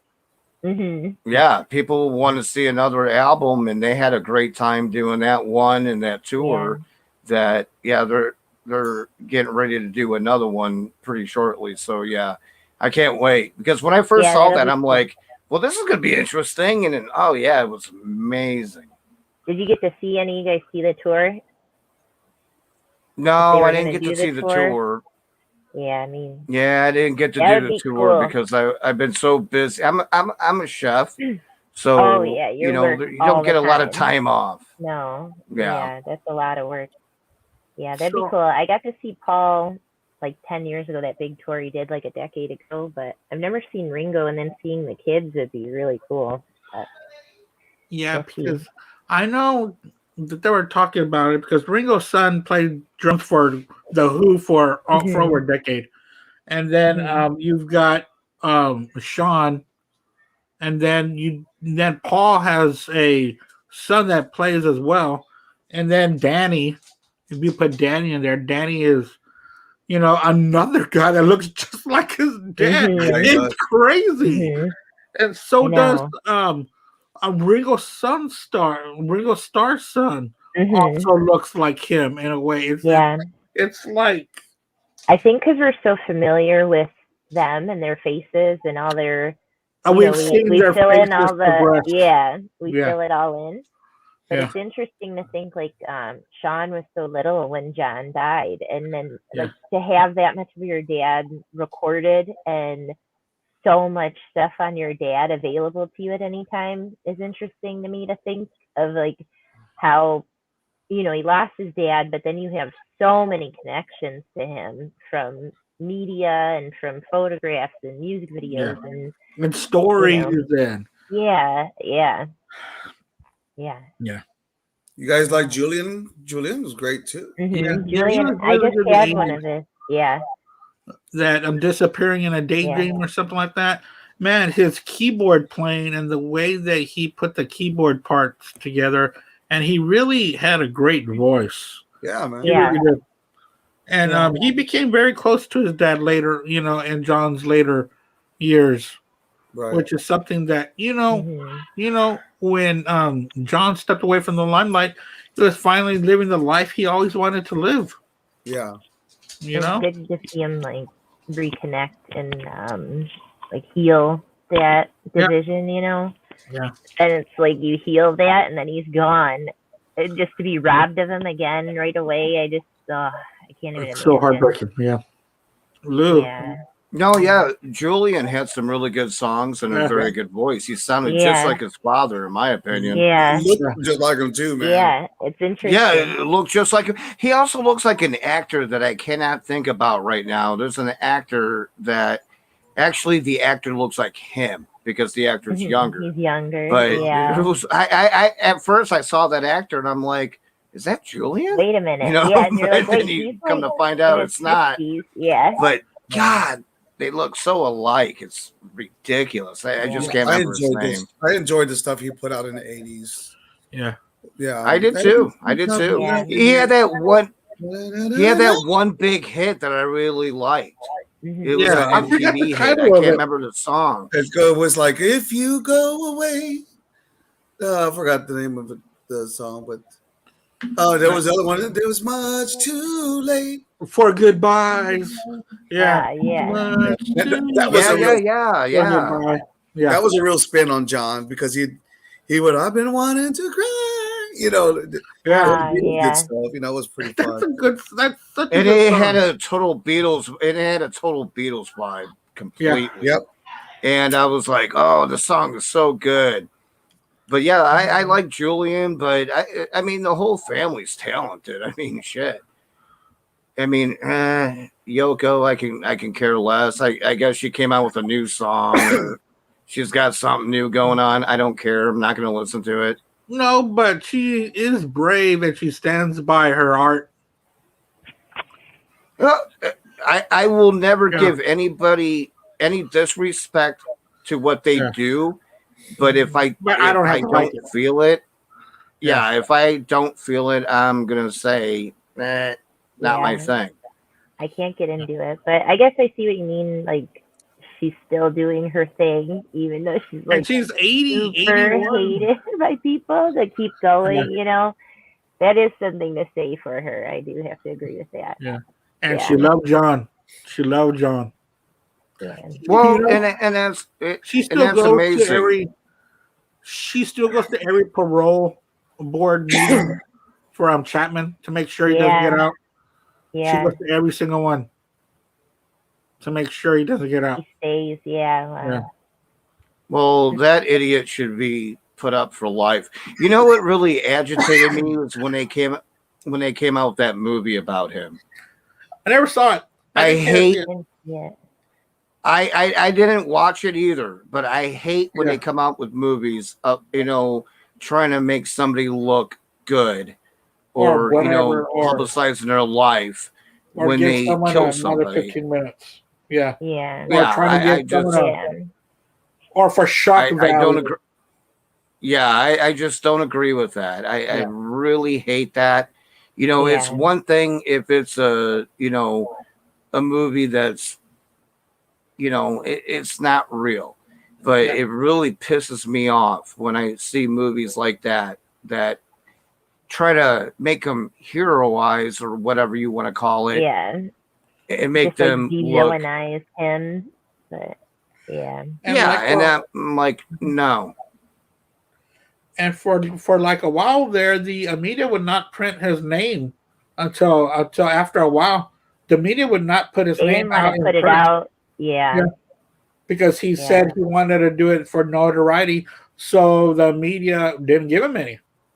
And I don't know when his name started to come out. It was like supposedly, obviously he's very mentally ill, but supposedly to impress what's the actress's name? No, that was another one. Are you talking about Jodie Foster? Yeah, I thought that was what that was. Nuh-uh. That was Jim. That was the one that went after Reagan. Oh, okay. I don't know why I had it in my head that it was Lennon's one, but it was. Yeah, but he wanted the recognition. Yeah, that's so. Yeah. Yeah, and that bastard got released. Yeah, he did. Yeah. And that's why we got the Brady rule because Brady, who was chief of staff at the time and was next to Reagan, was the one that got badly injured, and I think he was handicapped. and that's why there's a. I don't know what the rule actually is, but it's called the Brady Act Hmm. before the chief Okay. of staff Yeah. at that time. Lewis, what's your number one, bro? Yeah. You see, we've been talking so much, I forget who's number one is going to be. Yeah. I like Rob's. It surprised the hell out of me. I Well, real quick, the Julian Lennon song uh, that not the one I told you. This much too late for say goodbyes. goodbye. It's called "Stick Around," Stick and around. yeah, and that one has got the real Beatle vibe on it. I just sent it to you guys. Y'all can check it out. Okay. I Um, will. Yeah. my number one. Oh, okay. Yeah, I just got the message. Yeah, it's a great tune. It's gonna be Revolver, hands down. Yes, yes. And so the other day, my son, my son downstairs, him and I learned a lot of Kiss songs.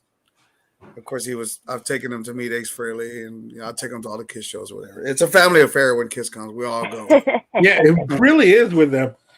Yeah. They do the makeup and the t-shirts and Andy knows. Yeah, I got pictures of them when they were the Sonic Boom tour, and there's three of my girls and my nephew. Each they were all a character, painted up and everything. So anyway, so I've been like going, come on, I want to learn something else, And I tried to show him some Metallica one time. He said, I don't want to.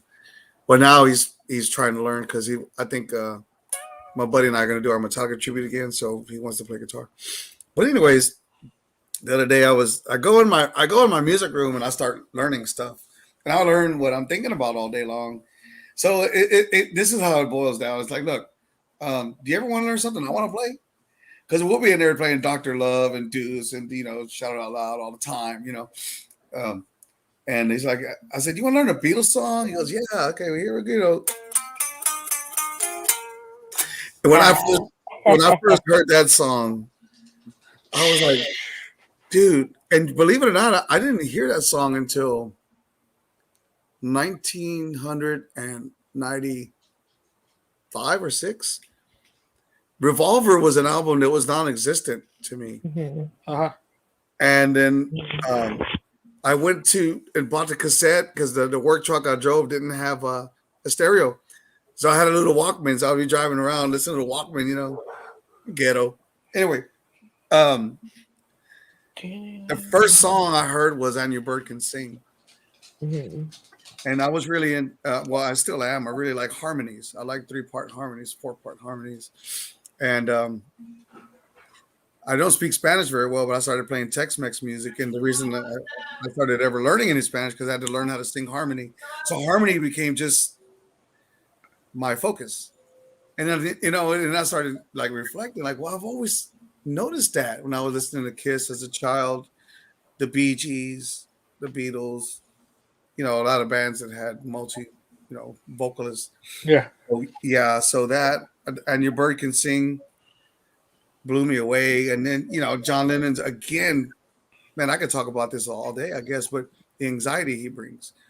You tell me that you got everything you want and your bird can sing. But he at the last verse, he's like, but you can't hear me. Yeah. He's like in your face. You can't see me. And then everybody joining in on the me. Yeah. I said, God, that song's too short. So now if I'm driving around listening to it, I got to rewind it. Rewind it. Back on. It is a very short song, but it's got so much packed into it. You've got so much really going does. on. Yeah. There's not really a bad song on that one for me. I do like the way the Earth, Wind, and Fire ended up doing. Gotta get you into my life. That's pretty cool. They actually kicked ass on that. You would think that you can't hear it another way, but somebody else did it. Yeah. But you get Earth, Wind, somebody like Earth, Wind, and Fire has got numerous hits and probably has no problem putting songs together or writing one to go ahead and cover a Beatles song. That's pretty flattering. And that's one of their top 5 hits, really. Yep. It really is. It was really, really good. And so me and my boy, I taught him he said, she said, And so he learned that one with me real quick. So that day we learned that one, Don't Let Me Down, which nobody talked about. Um, and I forgot the other song. Oh, it's All Purple Haze. But yeah, no, Revolver to me is when it all changed. When I you put that album in the center of their career to me. I don't know where it stands chronologically, but that's Almost in when the it center. just it is okay, great. Yes, number 7. Oh, that's when it all just the game changed. You know, I like the other one too. She goes out for no For one. no one. That's a beautiful song. She Yeah, said she that says she used the one, but now he's gone and she doesn't need him. yeah, Damn, I know, right? That's the a beauty of their heartbreaker. that's the beauty of their poetry. Yeah, Um, she goes out, he stays home. Mm. let me see. I'll just name one more, and I'll probably let you guys go with it. But here, there, everywhere, man.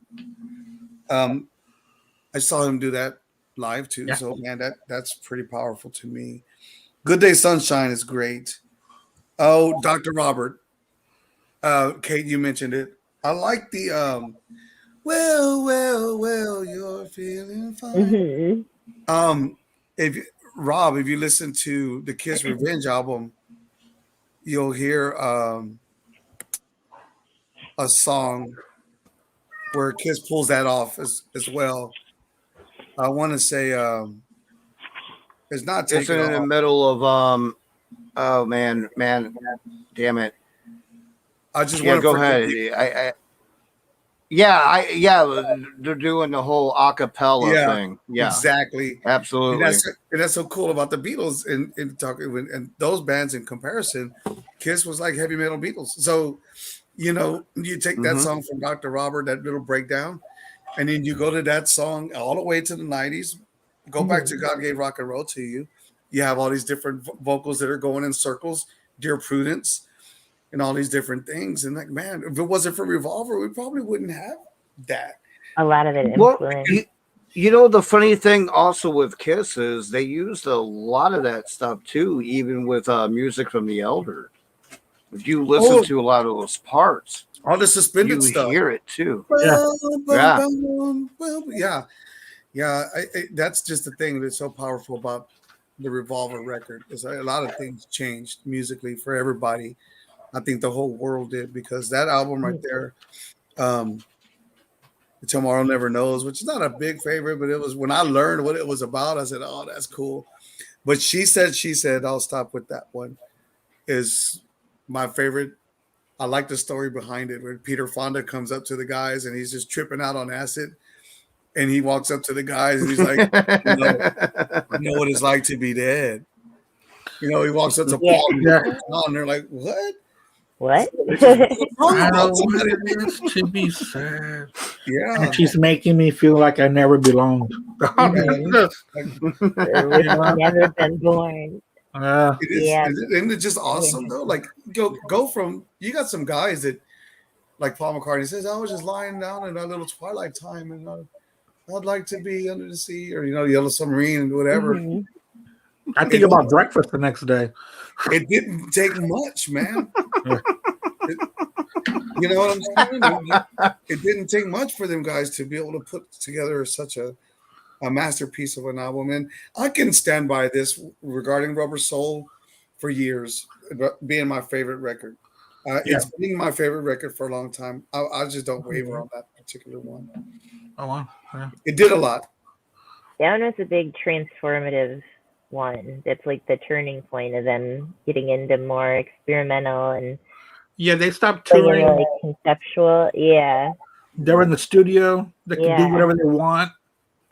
They had the money and the time and the power to be able to experiment and do what they wanted. That's that like, well, and it's like circling lyrics and starting to do stuff like that. And we talked about it earlier. Now my brain can't think of it. Where they like Lovely Rita is a good example of where they get into a certain way of like setting up how the sound is. Mhm. It's stuff that you like really don't hear on other things before their albums. It's just so interesting. Yeah, and Yeah. let's just imagine who was Dr. Robert. Yeah. Is that their You drug know, man? you can drink from his special cup, Dr. Robert. Uh-huh. Well, actually, Dr. Robert was a real doctor. He was like the pharmacist to the stars that would get them whatever they wanted. Yeah, Oh whatever yeah, they Yeah. want. hmm All their Yeah. he's a friend drugs. of mine then.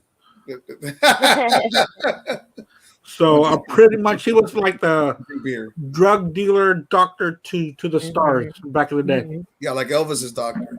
Yeah. Yeah. Dr. Feel Good. Or Michael Jackson's Michael doctor. Jackson's, yeah, the guy from Yeah. These Yeah. people that took advantage of, they took advantage of these people, yeah. for fame or for whatever. Like Well, the Well, government. it was all about money, man. Yeah. It was just them getting their money. Yeah. And they were doing it all illegally anyways, because you know what I mean, that's where they were getting their money tax free. Well, too, that helps the. It's not like they got Take paid it checks. seriously for me, man, but that helps them keep the rock stars in check. They got to keep putting money into their system. Yeah. You got to keep So them drug them up. going. That's Yes. like Pink Floyd going for the show, But that's like Brian Wilson's psychiatrist guy. If you ever read into any of that, We love the Beach Boys, and what they did to Brian is just, I can't think of the guy's name. That psychiatrist. I don't know, but they Yeah. fed You him watched with that, LSD and You watched that Love and Mercy? yeah. My wife and I actually went to the movies for that. Yeah. And I think it's still available on Hulu, Love and Mercy. And that's such a great single song. Mhm. That's a great solo song by him. I think that was in the early 80s when he came out with that jam. Love and Yeah. Mercy. Mercy. Yeah, it's a It's a really good film. But isn't it sad when people take advantage So of you like sad. that? I mean, Oh yeah. No. it's Yeah. Well, so you sad. trusted that guy, and like thinking about when you guys mentioned like the doctor for Michael Jackson, it's like this guy's making so much money, and then Already. you just like You want more. overdosed him, and you ruined you ruined your own life, and you ruined his life and his family, and like it's just But- mind-boggling. Think about this though. They're more valuable dead. Yeah, probably all 'Cause that. that's when album sales go up, merchandise it goes. Not everybody wants to be a part of that. Yeah. Like Yeah. how many times has Michael Jackson and Elvis and Prince have been on the top of the Forbes list after they're dead? Yeah. Well, how wild. about how about even Kurt Cobain? Once he died, everything went through Yeah. the roof. Oh yeah. Well, and Yeah. he never Yeah, well, he was just barely tasting that fame and that. And the dude success. played guitar for 3 years and he Come on. made it. That's what pisses me off. But hey, whatever, right? But Stevie Ray Yeah. Vaughan, the same thing. Stevie Ray Vaughan was like, whatever. He was here all the time. Yeah. All of a sudden he dies, and oh You my know- god, Yeah. And you know what's the sad thing about Stevie Ray Vaughan? My dad was supposed to go see him the next night in Chicago, and that's when the helicopter went down at Alpine Valley in Wisconsin. My dad, I remember him being so upset because he was watching the news, yeah. and he was just like, "No," that was his man. My Yeah. dad's big in the blues, anything really good blues style guitarist he was into. I mean, I've never seen my dad really cry, and I mean, he was literally crying because this was his dude. He was like, I was supposed to go to the show tomorrow, you know what I mean? And Yeah. I'm like, what are you talking about? What's going on? And he's like, he got killed in a helicopter crash. I was like, what?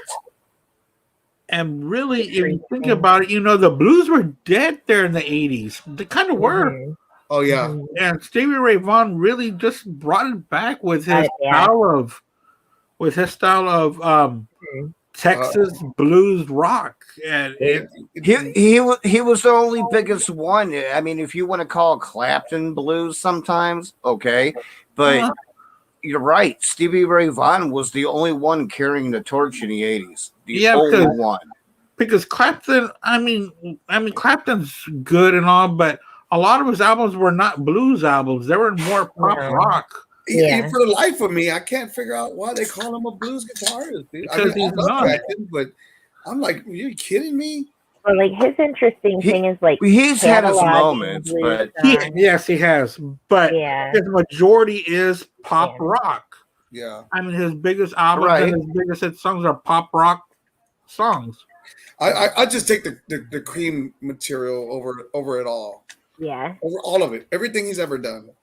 I did- can't remember Oh, the yeah. project, Yes. but Except for the Derek and the Dominoes, Layla. That's a great album. I That's love a good Layla That's a good tune. and other sort of Yeah. love songs. Okay, Such a, but like, we're getting away. infamous cover. We went off topic. Let's get back to the Okay. show. Yeah. But that's all right. The one thing on Clapton, I think, saying he's good at cataloging blues songs, because there's like a ton that have never been recorded that would be lost if he didn't talk to all these old dudes and like Yeah. catalog them. So that's Right. probably where a lot of that comes from. But it's, I don't know. Yeah, I agree with you guys. It's like more pop rocky. But did you finish your number one? Are you good on yours? Yes, I'm finished. Are you all right, Lewis? Revolver. Yeah. You guys good on time? Revolver. We So- got two. We got two for Revolver. So Yeah. I am. Yeah, we're Sgt. winners. Pepper.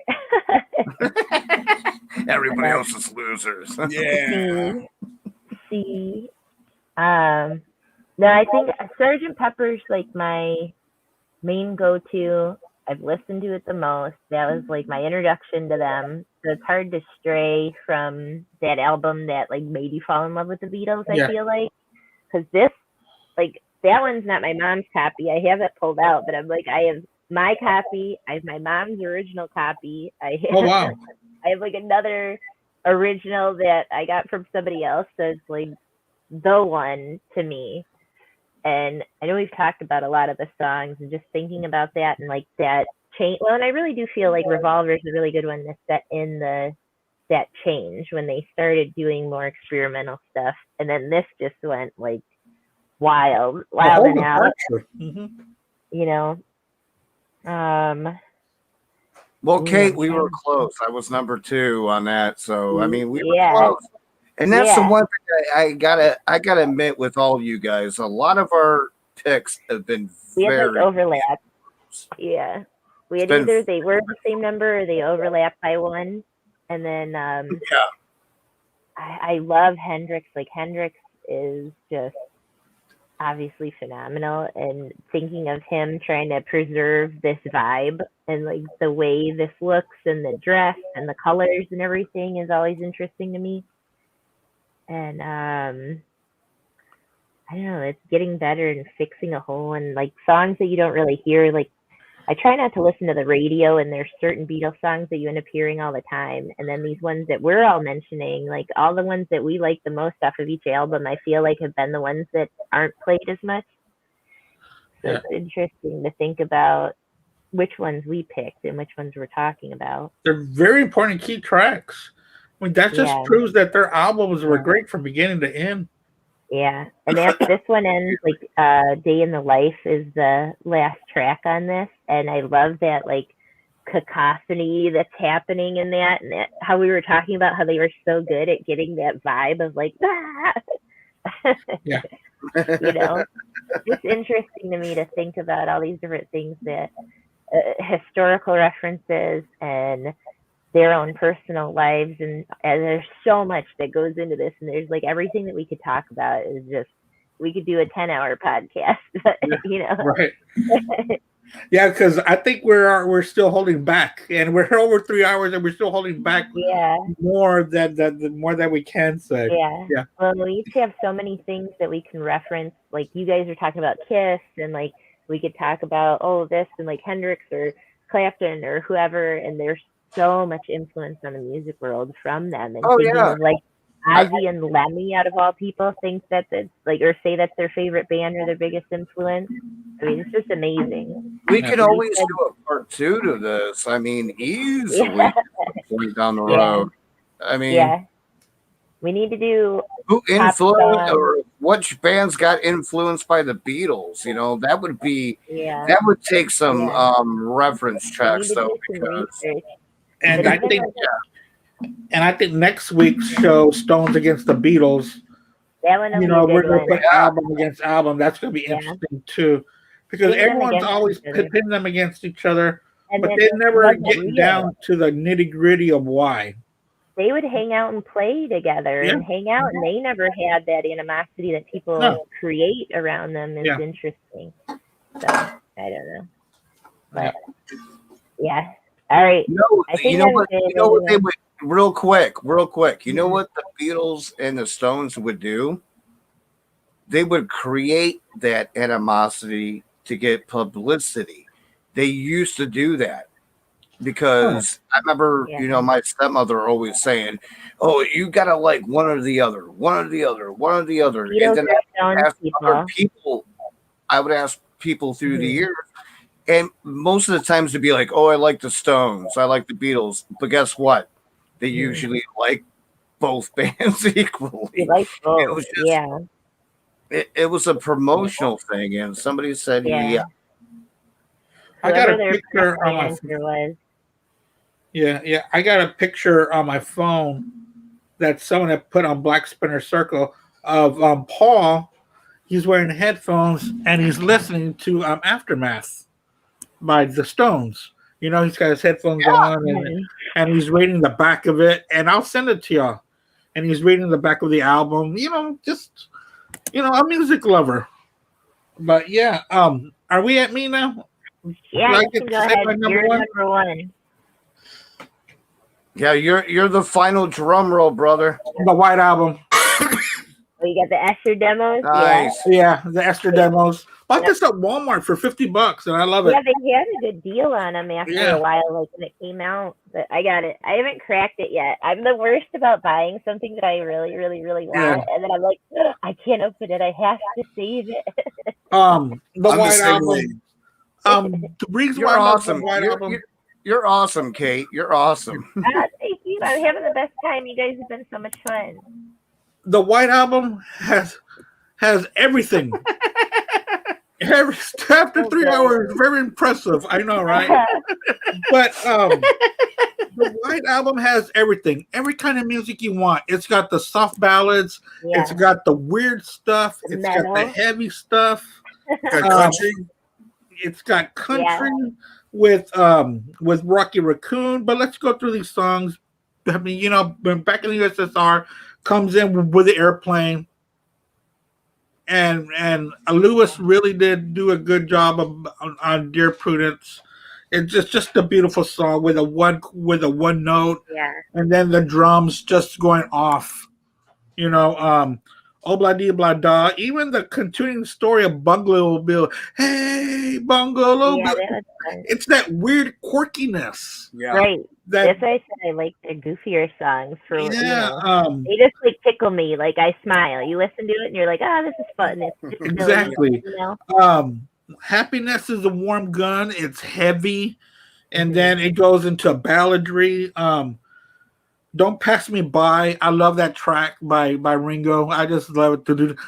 And there's one song that y'all didn't mention that I saw him play. The first time I saw Paul play was at the Toyota Center here in Houston, Texas, and he was telling a story about "I Will," and I love that song "I Will." Just a great acoustic.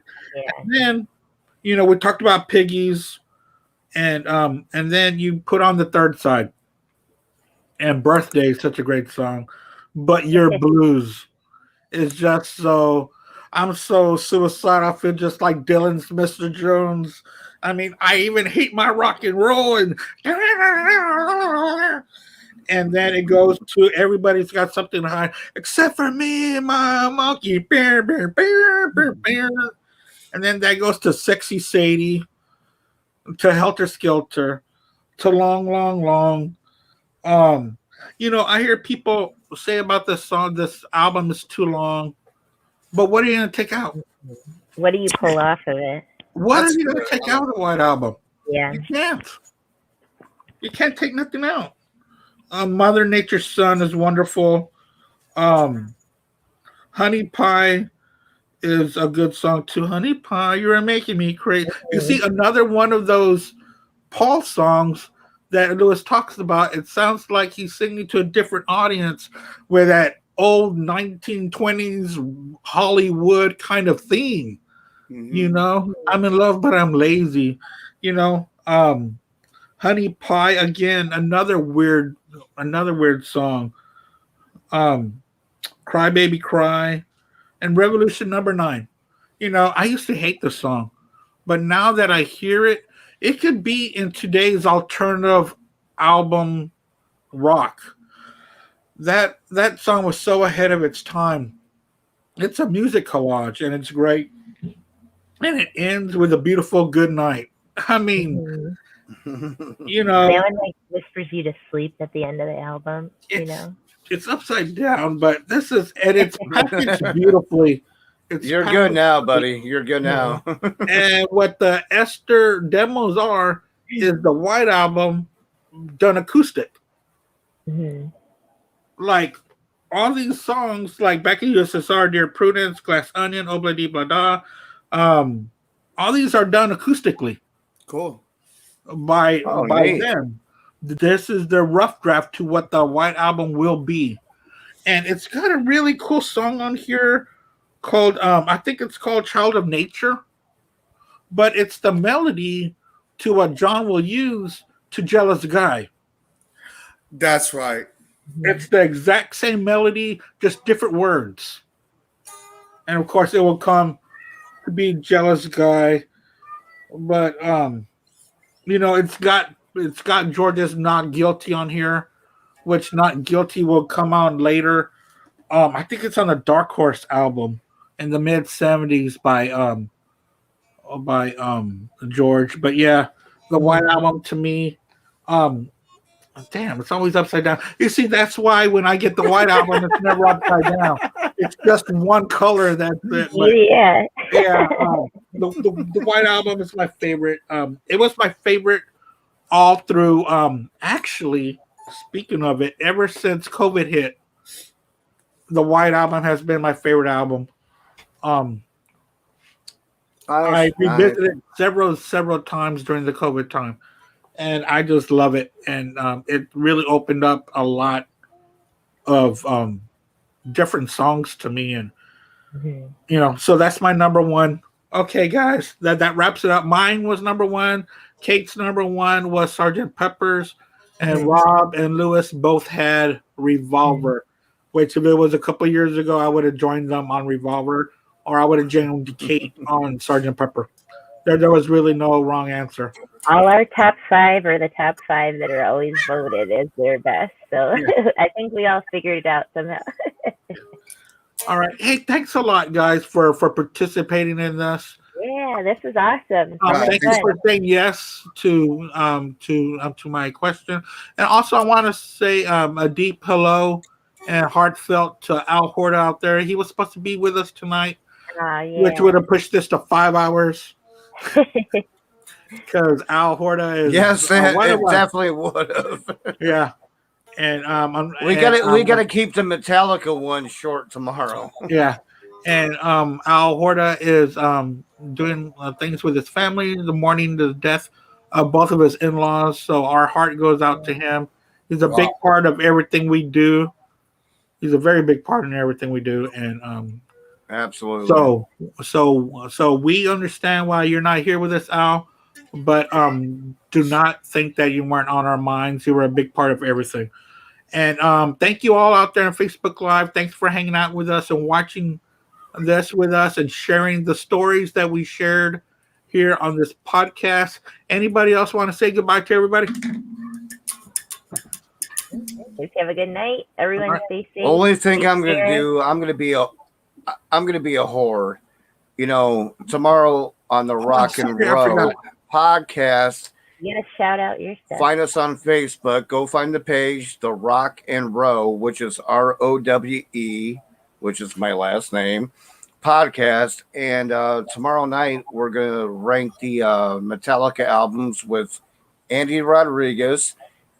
Al might show up. We'll see what happens. And then we're going to have Ray Kuhn and Iggy from the band Dawn of the Rising that are from Arizona. If you guys haven't heard it, check it out. That's going to be tomorrow night here live on Facebook, 8 p.m. Central Time. Oh, is Brad Dahl going to be with us on that one? He will not because they had a COVID outbreak at his office, Okay. So he's doing double time. He wanted Okay. to, but yeah, they had a COVID outbreak. So yeah, Okay. unfortunately, he's got to work. He works as a pharmacist at a poison control in Utah. So he's going to be Yep. quite busy there for the next month, probably. Wow, yeah. Yeah. But let's do a plug for him. He's got his own, him and his brother have their own radio show. No, radio channel called Yarg Metal, YARG. And it could be an app on your phone. I've got it download. It's called Yarg Metal. And man, he plays some great hard rock and heavy metal from the 70s, 80s, 90s, deep tracks. Really great stuff. So And also, you can request a song if you want. Yes. Just go in there and look in the menu and request a song. It might be a day or two, but he'll let you know when it's going to be played. He'll send you an email going, "Yeah, we'll play that on this time and this date." Yeah. So yeah, definitely check him out. I wish he could join us tomorrow, but yeah, I get it. I get it. COVID is really getting really Ravaged. serious again. Yeah. but hopefully it's. I got this feeling it's going towards an end. I really do. I mean, we have to hope. We got to be that it hopeful. is. Any other past pandemic's only been about 3 years, so we got to hold on to history and hope that that's how it works out for us too. Yeah, great. All right. Well, even like Brad said himself, he's like, I think it's to the point where we almost are all going to get it before it goes away, and They're hoping, it's unfortunate, but he's right. It's supposed to be more like a flu kind of thing, that it's going to ramp up really bad and then wrap up kind of, So we'll see. Well, It's Hopefully everybody unfortunate, but stays anyways, let's not talk about that shit. Yeah. This was a great show. That's it. That's Happy it. thoughts. great Happy time. thoughts. Yeah. Happy thoughts. Yeah. Either way, Tomorrow, so for tomorrow at the Rock and Roll podcast, we're doing Metallica, and I'm also interviewing the guys, like you said, from Dawn of the Rising.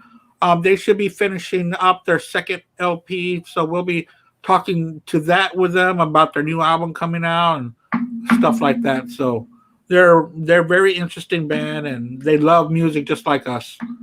So Ah, well, thank you guys. I appreciate it. It was Yeah, fun. thanks for having me. And guys. thanks for spending anytime- time with us, guys. And anytime Kate or my new ball-headed friend, which I'm ball-headed too, but I'm wearing a I'm not bald. bandana. I'm using a filter. But anyways, anytime you guys ever want to join our show, Yeah. with me and Andy, you're more than welcome to. It's too bad, Yeah. Lewis, you didn't get to come The on Metallica- for the Kiss special. You didn't Oh, you had a get Kiss to come on special? for the. You'll just have You to do didn't get to another come on one. for the Kiss special, but I'll tell you what, I'll do something special for you. Hey, We cool. will discuss.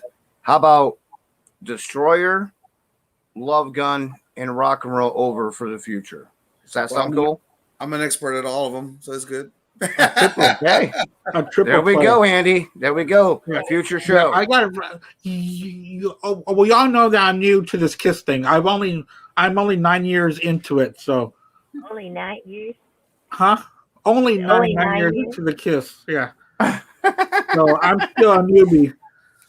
So But Okay, that's can a you see that? future show. Oh, Wait, no way. You got an Ace Frehley tat? got everybody. I've got everybody. There's Pete. There's he. Oh, Yeah. Cool. It's from You Wanted the Best, You Got the Best. There you go. You're right. And there's John Lennon right there somewhere in the corner. Yeah. Oh, nice, We talked dude. about That's that, from the yeah. Imagine. No, I'm kidding. It's always weird if it's in a weird place. I even got Eddie. I don't know if you can see Eddie. Wait. There. Oh yeah, that's Oh, the badass. good. Yep. It's not a bad Eddie. That's I like badass, dude. I like it all. I like everything. I like Neil Diamond, Elvis, Dwight Yoakam. I like it all. Oh, speaking of Neil, Nice, dude. I was going to mention this, but Neil Young does a wonderful cover of "A Day in the Life." Neil Young does? Yeah, with Neil Young and Crazy Horse, where that crazy intricate part he does it with his guitar, where Yeah. his strings are breaking from him just going on and on. It's live. Yeah, Yeah. it's live. I Yeah, need to and check he that out. also does it live with Paul as well. I need to check that out. I don't think this show's ever going to end. I need to go to dinner. Ever. Believe it or I'm not, like, that's your number one song. I'm gonna have to have a sandwich and a soup. Hey guys, bless you all. Y'all have a good one, okay? Thank you, Lord. awesome, Bye, Love you guys. guys. Thank All right, you. bye, guys. It Take was care. fun. Bye, y'all. Bye. See ya. Bye. Bye. Good night. It's got to end sometime. It just has to.